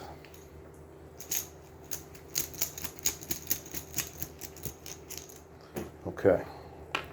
Now we roll, roll d20. 8. Threat is 6. So it goes up to 7.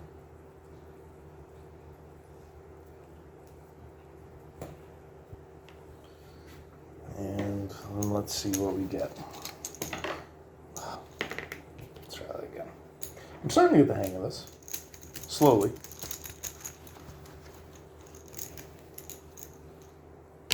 Black token.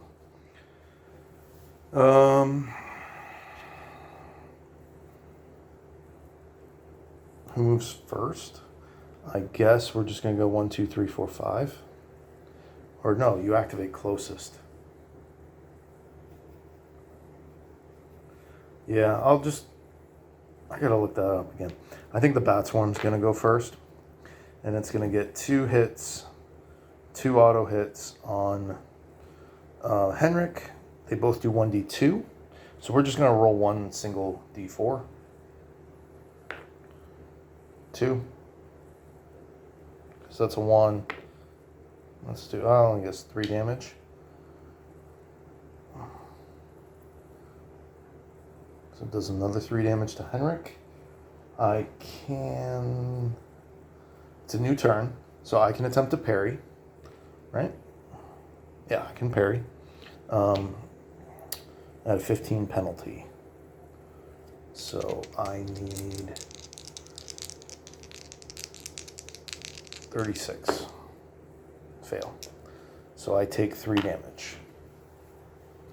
That puts me at 6 life. And I am wounded as well. Man, Henrik just gets beat up. All right. I will activate Henrik. He only has 1 AP, but I will first use Matthias' bomb, his prayer, using his last point of energy. So I need to roll below a 60. 78, that's a fail. That sucks. All right. In that case, he will enter parry stance and end his turn. So parry stance will... Oh no, I can only parry once per turn, right?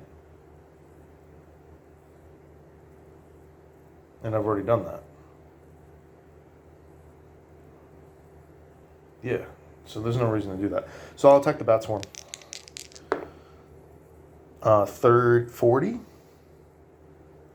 And I needed a 41. Yeah, so I hit the Bat Swarm. And I do 1d8. There's a d8. 7. I wish these were different colors. They'd be easier for me to recognize for the dice. So 7 damage to the Bat Swarm. He had 2 life left. So absolutely slaughtered by Henrik.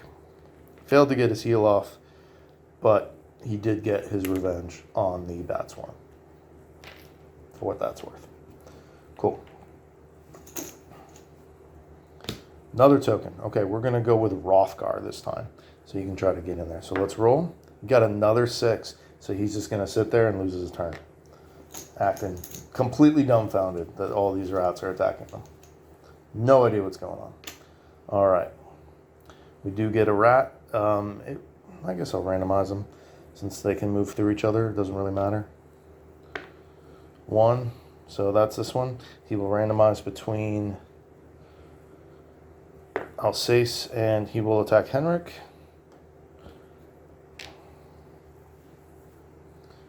Let's see, 1d10. See what he does.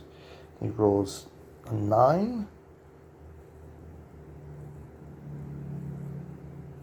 which is a regular attack in his case. So he will 70. That's definitely not a hit. He needs a 45 and 69, so that's a miss. So both of his actions are gone.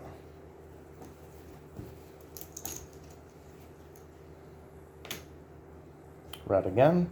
I guess we'll just go with the second. Well, no, I can still randomize him. It's fine. So 1, 2, 3. 1, so it is that one. He will attack 3, so he'll attack Alsace. And we'll roll, see what he does. He rolled a 10. That is still a standard attack. 82, that's a miss. And 49 is also a miss.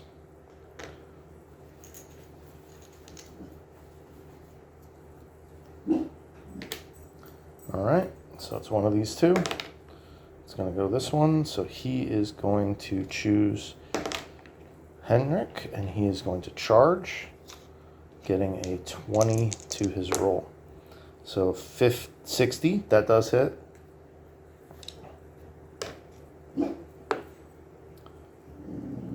He deals 2 damage to the arm. No armor. So Henrik is now dropped from 6 to 4.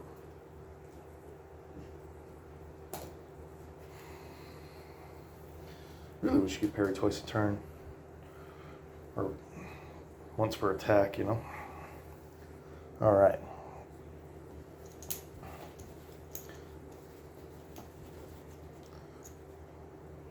Okay, finally get another turn. So we're going to go with Alsace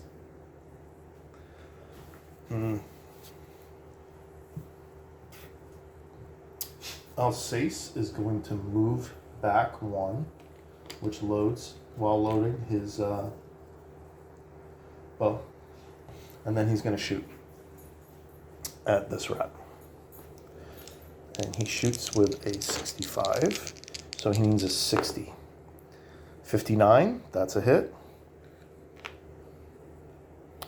And he does D10, 2. So he does 2 damage to rat number 1. So I'll put that up there. That ends his turn.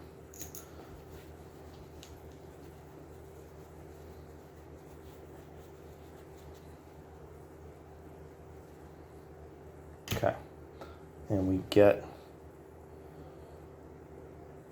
Nebut, and he will move forward 2 spaces, and he will attack this rat here in this corner with his dagger. He needs a 57. Ooh, 93. That's a fail. Okay. So that ends that. Oh no, the last rat.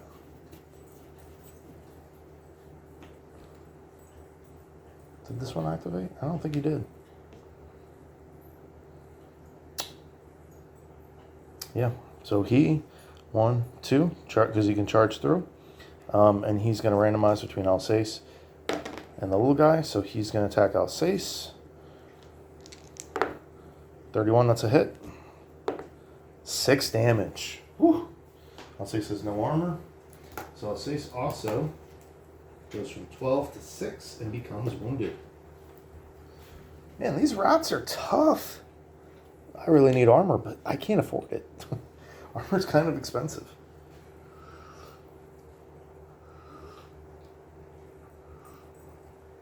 All right, that's into that round.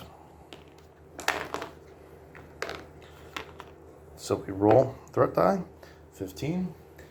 That brings the threat to an 8. When it hits 12, another wandering monster appears. All right. So we have 4 and 4.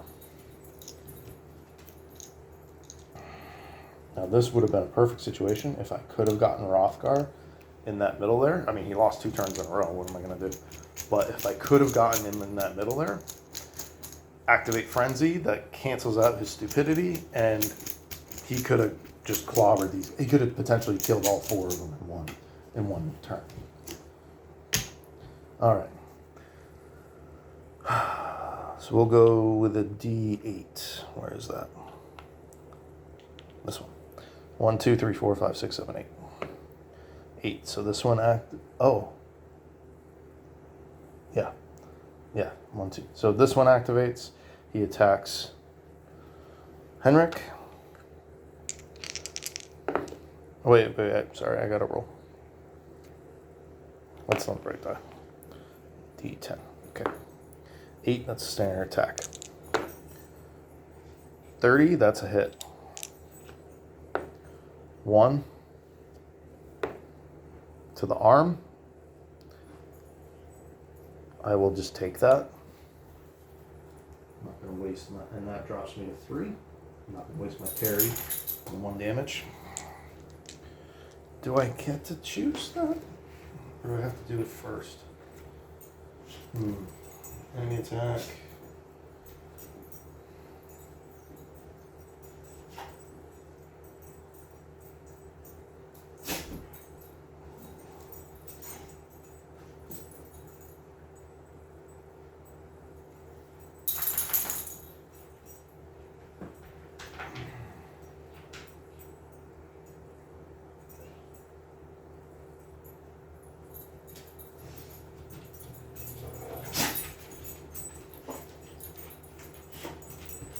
Yeah, okay, I'm supposed to call that ahead of time.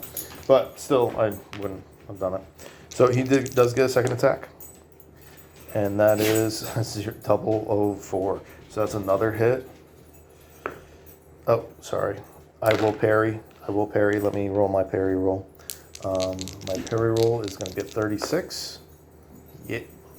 That's a 10, yes. So I successfully parry. Now we roll the damage.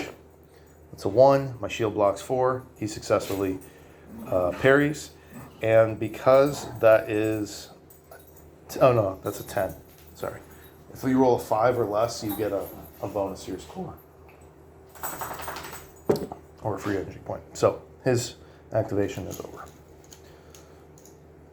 All right. I do not have any healing any longer on...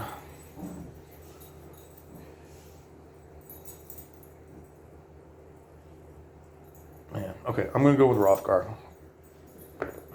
Okay, he gets to attack. He is going to charge, so he's going to shift to this position, and he's going to charge attack right here, which gives him a plus 20 to hit. So he normally is 55 with a minus 5 from the rat, so he hits on a 70. 53, cool. And he hits with a D10 plus 2, and I think there's something else. No, that's a power attack I'm thinking of. Okay, 4. So he hits 4 damage. There was already 2 on that rat, so... Yeah, okay, he already had 2. So they have 6 life, so he kills the first rat. And then shifts into that space as part of the charge. Pretty sure that's how that works. All right, sweet. Enemy token. So 1, 2. So it's going to be this guy. He can attack 1, 2, 3. Or, yeah, we'll just do it though. So he's going to attack Rothgar. And he rolls a d10. That's a 10, so it's standard attack. And he rolls a 60. That's a fail. Oh, and then I gotta roll d10 again. No, I don't actually, because that's the only thing you can do. And he fails again, so he misses twice. I'm gonna open the door for the dogs real quick.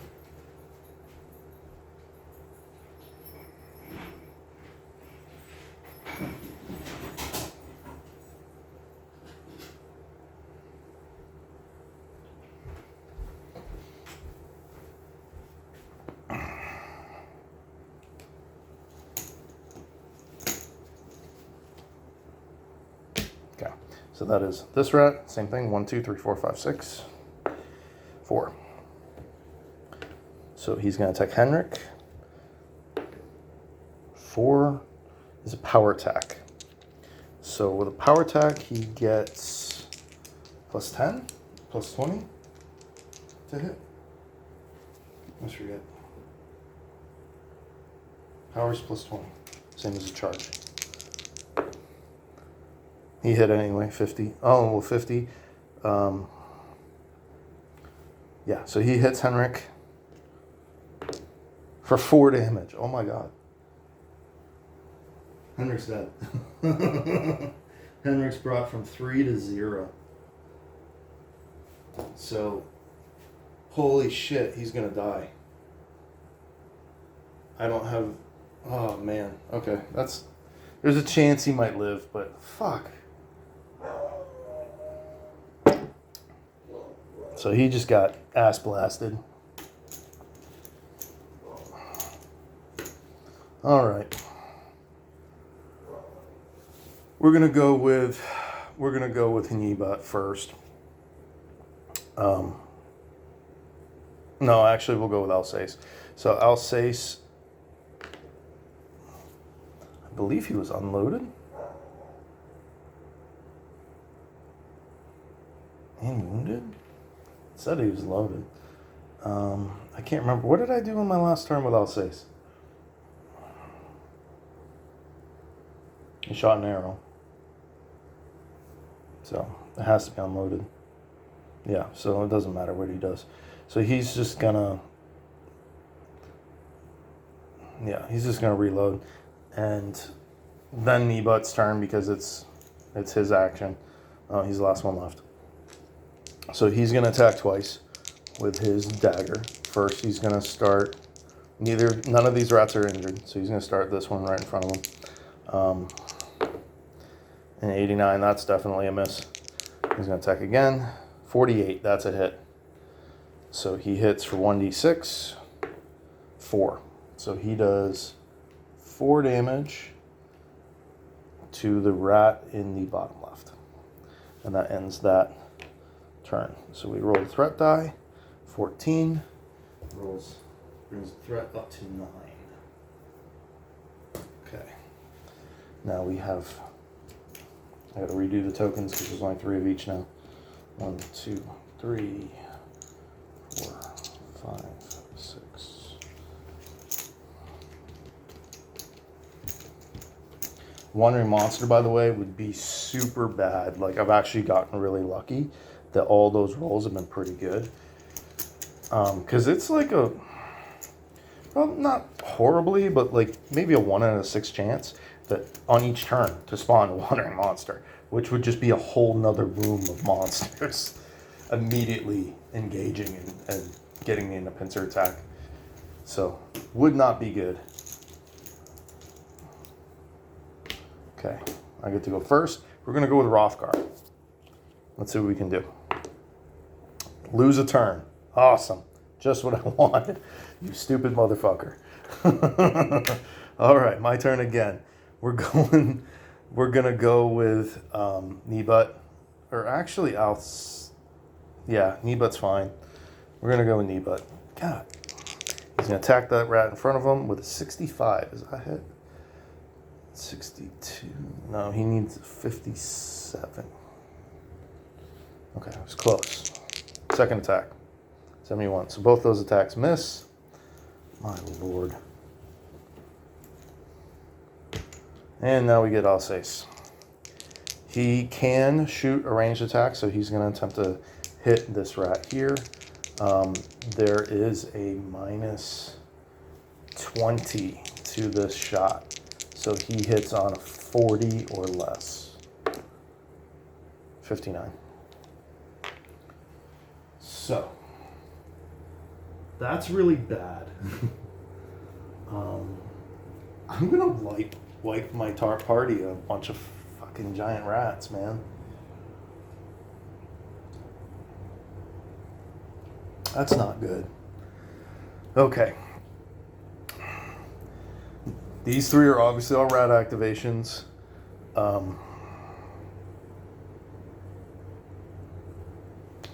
And he can charge.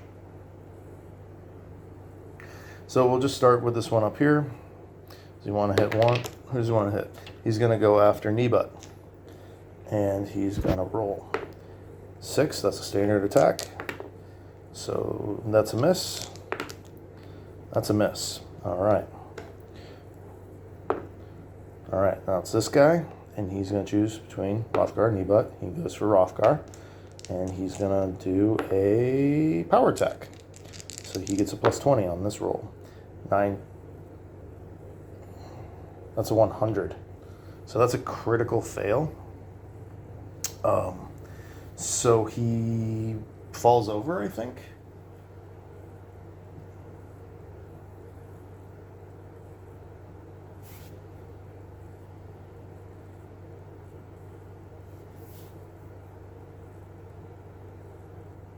Yeah, he falls over and becomes prone. So we'll just do it like that. So he then will have to spend an action getting back up. Now, I actually misplayed that. Now I'm looking at it because he has 4 damage. So he's actually wounded and can't even do a power attack. But it doesn't matter because that would have been his normal roll anyway. All right, so now we're going to go with this guy. And he's going to power through and then charge from the back because he can.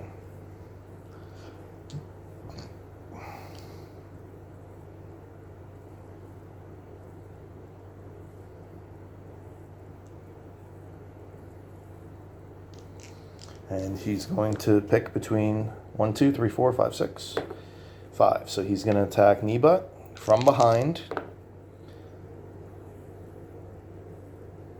with a charge attack. What is that? 0, 0, 2. So that would have been a crit. Enemies don't crit though. That's a hit. He does 2 damage. Doesn't matter where. Oh, Nebut gets a chance to dodge. Let's see about that. So Nebut's dodge roll is a 62. And he rolls a 48. So he successfully dodges that attack. He can't parry, but he can dodge. So that was his 1 dodge. All right. That wasn't as bad as I thought it was going to be. That could have been a lot worse. Nobody took any damage on either side. All right. Threat roll, 17. So now we're going up to 10. Again, automatically at a 12, roll my monster. So next 2 turns.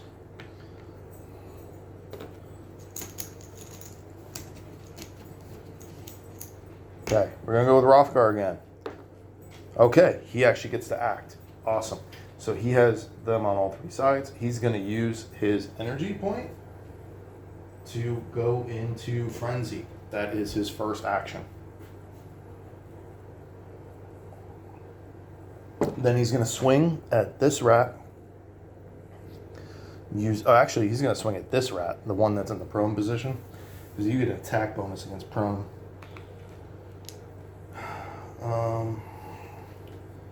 Where is my cheat sheet? I have so many of them. All right. Factors when attacking. Target is lying down, plus 30. So he gets up an additional 30 to his hit roll. And obviously he doesn't get to dodge. So instead of a 50, he hits on an 85. 28. So he hits. And the beauty is he gets attacked twice now because of his frenzy. So that's a 5. That's going to kill that rat. That rat is now out of commission. But because of his frenzy activation, he then gets to attack twice. So he's going to then try to attack this one who's flanking them from behind. So he reaches over, hits him with the axe, and then reaches behind and tries to get the one in his back pocket. But that's a d20. There it is. So this, he hits on a 50.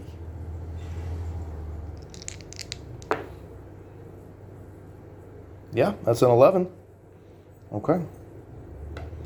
And it's a 1d10 plus 2. 4, 6. That's a kill. So that rat is also taken off the board. Good job. He finally did something good. All right. It's about time. He's a great rat killer. Gotta say. All right, now the rat gets to attack. We'll randomize who he goes after. He's going to go after knee butt, and he's going to do a regular attack. 44. That is good enough to hit. Hits for 4 damage. Knee butt does not have his dodge anymore, so knee butt takes 4 damage, and he drops from 11 to 6. So he's 1 point above being wounded. Now, I actually just need to make sure I'm doing this right, because I've never had a character knock over before. There is a bleeding out rule. I just need to look that up real quick. Bleeding out, 98, 119, 120. I know you can heal from it, but I don't know if if there's like a turn limit or...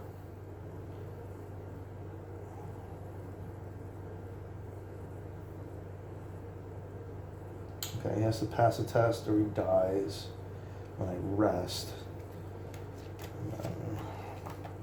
I knew about that.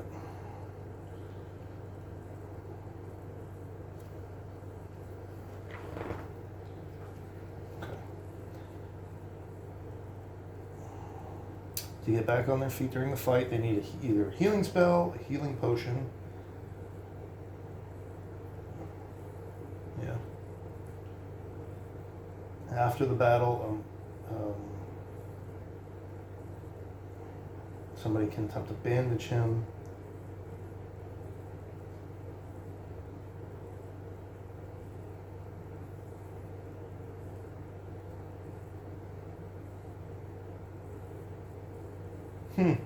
He gets a permanent reduction to either a basic stat or hit points. Randomize which one. Okay, so there's no time limit unless I want there to be one. I'm not going to do that right now, being a noob. I don't know these rules nearly well enough.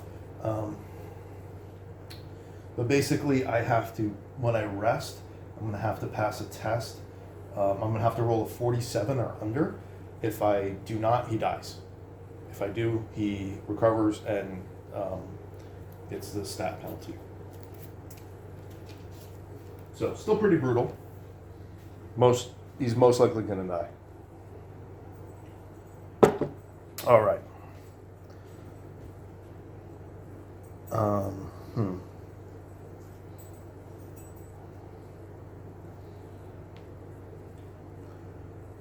I forgot where I was. Oh, so Neba just took the 4 damage. Right. From the 1 remaining rat.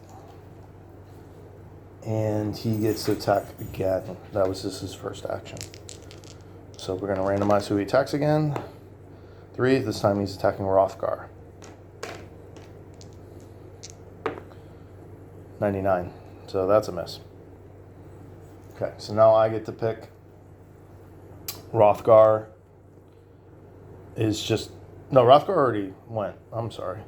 So now Kneebutt is going to move here and attempt to attack. Do I want to do that? No, that's fine. He's just going to stay there, and then he's going to attack twice. 50. And he needed a 57. So that's a hit. He does 4 damage, which is enough to wound that giant rat. And then he's going to attack again. 71, and he misses. Now it's Alsace's turn. It says he's loaded. He's just... He can't attack through Rothgar. So he's just going to move here, and that ends his turn. I haven't quite figured out how to use ranged characters yet, clearly. All right. 14. That's still higher than the threat roll. I'm getting really lucky in my threat rolls, but we're now at 11. So in the next turn, before I can take a rest, there's a wandering monster going to spawn. So, God, it's not looking good for Henrik. Okay.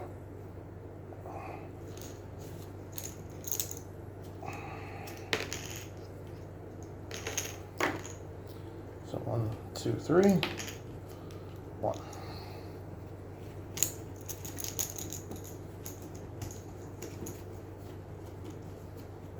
This game's hard, and the rat does get to go first. Of course he does. 1, 2, 3, 4, 5, 6, 4. So he's attacking 9 standard attack. So he's attacking knee butt. 39, that's a hit. 3 damage. God damn. So knee butt is now down to 3 life. Now he's going to attack again. This time on Hrothgar. And that's a hit. And he's going to attack for 1. Hrothgar has 1 natural armor, so I'm not even going to worry about it. He takes no damage. And now I get to go 3 times in a row. We'll start with Hrothgar, I guess. I believe my frenzy is over.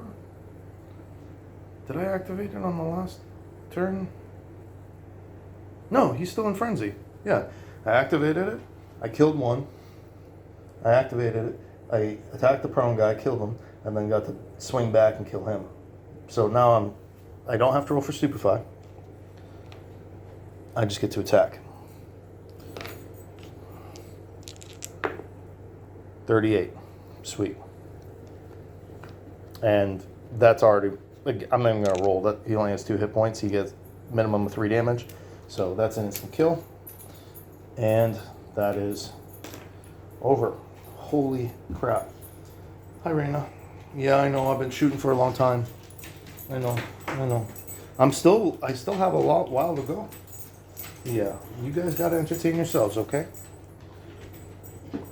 All right. I'll give you a treat real quick. Yeah, that's what you want.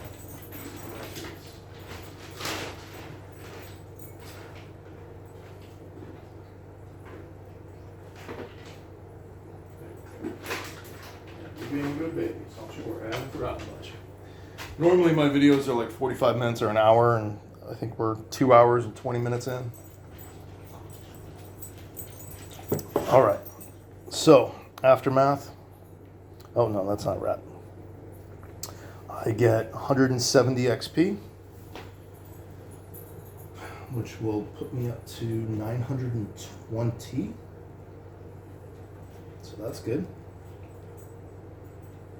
for everybody. They have parts. So I'll roll 5 times to see. No punch. What are you doing? Where are my dice?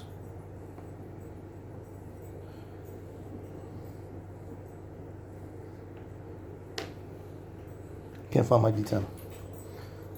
Oh, there it is. All right. 76, that's a fail. I'm starting with the rats. That's a fail. 27, that's a fail. That's a fail. So I failed to get rat tails. I'm going to roll once for the bat. That's a fail. So I don't get any parts, so there's no money or anything. I just get the XP.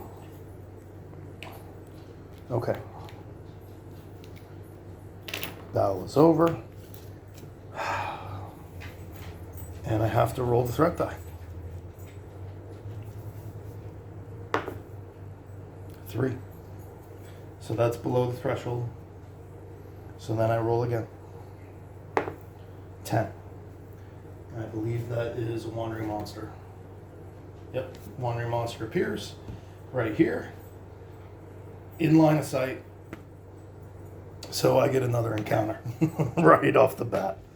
At least I managed to defeat what was there. Okay. Let's see what. Okay, so I got to roll D100. 68. 1d3 pox rats. 3. Okay. I forgot to grab those. So I'm just going to use the tokens for the regular rats. And I'm not even gonna roll. That's fine. That's the way it's gonna be. Let me just get their card. Pox rats, they just look like they're slightly green. They got a little like green disease section on them or whatever. And all the cards were in the beast thing except for pox rats, I'm pretty sure.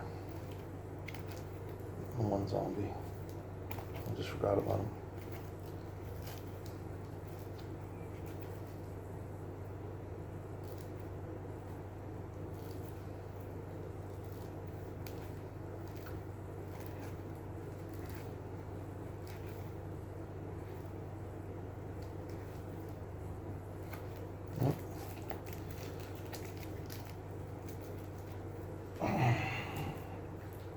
Still in the beast cards.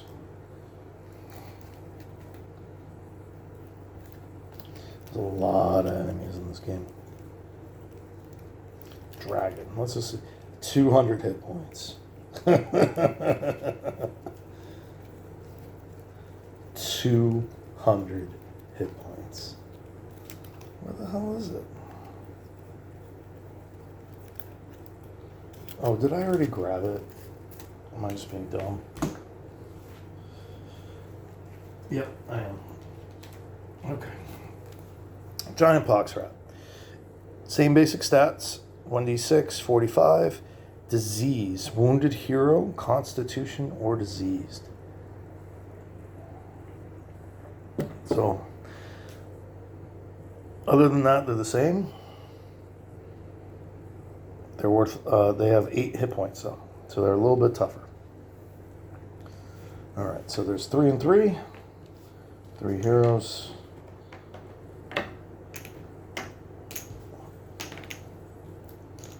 Yeah.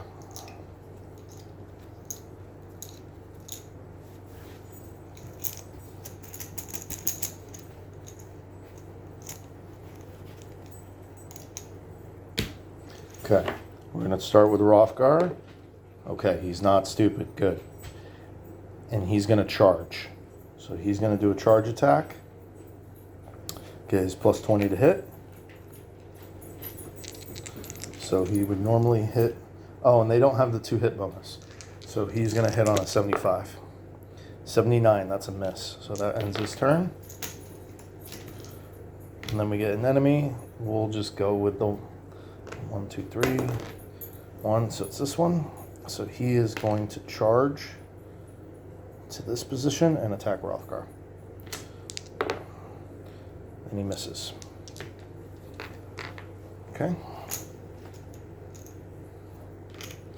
All right. Alsace is, oh my God, they're both wounded.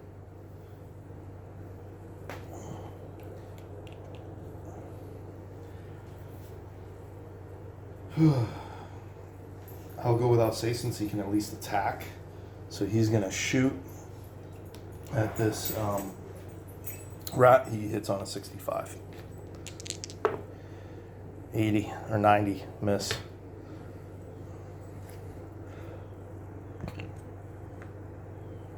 I'm just going to put that down there. It's okay, guys. Rat will randomize. Well, it doesn't really matter. They're both in there. So it's going to be this guy. He's going to attack. We'll see if he's going to, since they're already in range. Where's my die? Yep. So 5, that's a regular attack. 30, that's a hit. 6 damage. Rothgar's going to attempt to dodge. He hasn't used the dodge yet. And he dodges on a 45. 47, he misses. So he takes 6 damage to his leg. So he negates 1 point of that. He takes 5 damage, drops to 17. He attacks again. 002, no Reina. And this is going to be the arm, and he hits, and he does another 5 damage. Which brings me down to 12. So that little rat just did 10 damage. in one turn. Like, man, this game's brutal.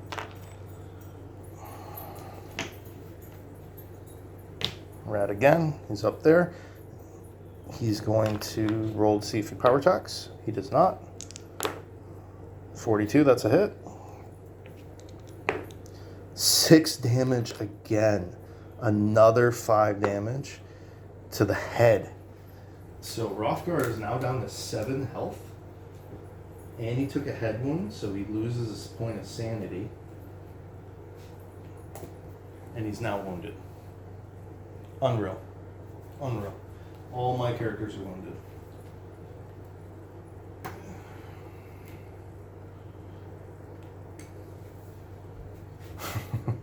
And he still gets another attack. He misses. And now it is Nebut's turn. He moves up 2. Now ends his turn.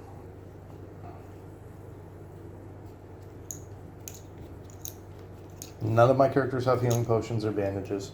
Only Henrik could heal. Oh. I forgot to drop the threat level by 5. So my threat level is now 6. Okay. We roll a 3. So that still activates something. So I roll a d10 because I'm in battle. I get a 1.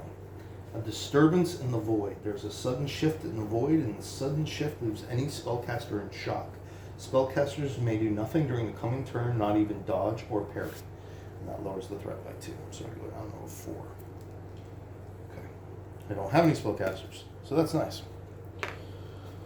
Lucked out there. All right. Enemy. 5, so that's going to be this guy. He's going to randomize between Rothgar. He's going to attack Rothgar. Well, let's see what he... So he do a power attack. He does not.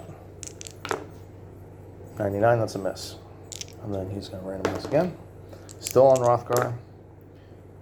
50. Also a miss. Nice.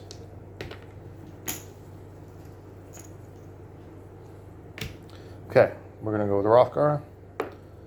He gets to attack. Great. He hits on a 55. 100. Ugh. So not only he misses, he takes durability damage on his weapon.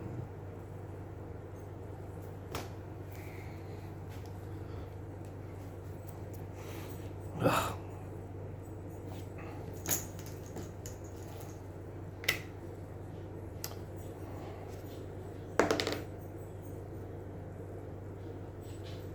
Oh no, because I already did him. So these guys both have to attack Rothgar. Okay. So no power attack. Oh no, there's a power attack, I'm sorry. So he's going to do a power attack, so it's a plus 20, so he hits on a 65. He still misses, good. And well, it doesn't matter. And that ends his turn.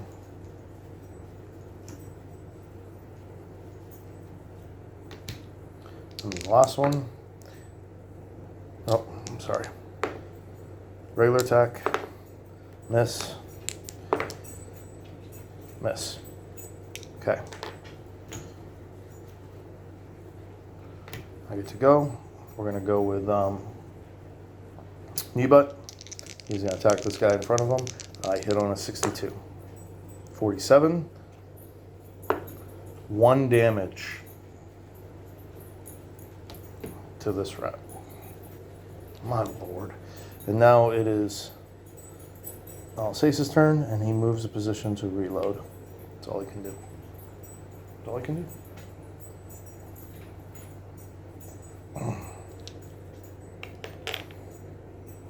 My lord, what a disaster this is. All right, new turn. 3, that's a threat roll. I'm in combat. 8. Fearsome. One enemy seems to grow in its presence, becoming more fearsome by the minute. The enemy gains the fear special rule. There's no level cap for this fear. The talents for ignoring fears still work. Okay. And that's a -4. Oh, no, my threat was at a 4. What did I roll? A 3. Damn. Okay. So now my threat drops to a 2 at the very least. And we'll roll to see which one it is. So 3. So this middle one becomes fearsome. I'm not sure what that does exactly. I gotta pass the test to attack it, I think. I think I forgot to do that with the zombie. There's so much going on. I love it. I love it. It's great. This is a lot of fun. Don't let me like talk you out of this, but it is. It's a lot to take in the first time playing. I don't know what fear is. Ugh. Okay.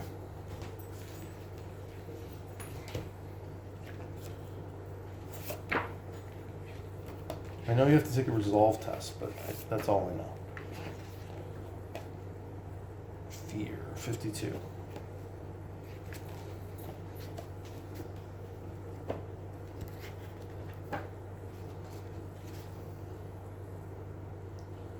There's no, oh. That's not it. That's not it. That sucks. I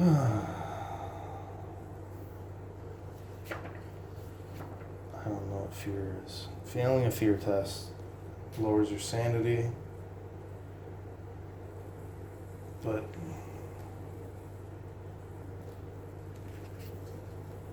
damn.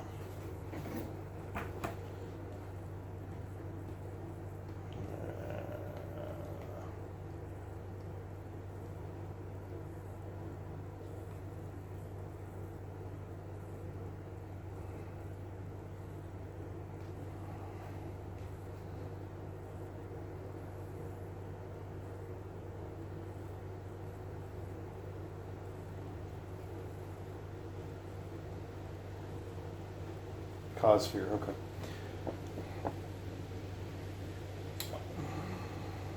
Okay, all heroes must take a resolve test as soon as it's placed. A failure will give you -10 to combat and range skills to all attacks against it. Okay, so everybody has to take a test, or they do -10. They get -10 to hit against this unit right here. All right, so my D10. So Rothgar has to get below a 50. He passes. Alsace below a 40. He fails. And 48 for Nebut. He fails. So Alsace and Nebut get a -10 to hit on this creature. Okay.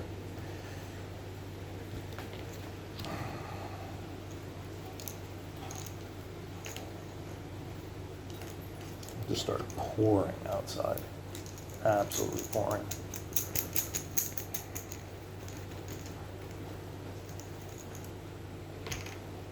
Okay, enemy first. It's going to be this guy. He's going to attack Rothgar with a power attack. 96, that's a fail. Okay. Actually, 99. Okay, now we're going to go with Rothgar. He gets to attack. Sweet. He is going to attack the one causing fear. Hell yeah, critical. So 002, that's the first time that's happened.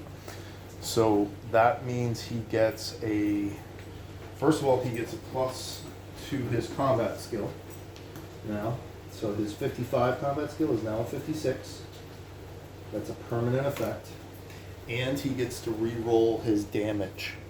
So he gets to roll a d10, I believe twice, and then pick the higher number. So 9, or 7. They're both, either one kills that rat. So that giant pox rat is defeated. So that's awesome. Awesome roll. Criticals. Critical hit. All right. I can't remember which one of them already went. I think this guy did. Yeah. So this one goes next. So he's going to choose between Rothgar and Alsace. He's going to, or Rothgar and Nebut. He's going to attack Nebut.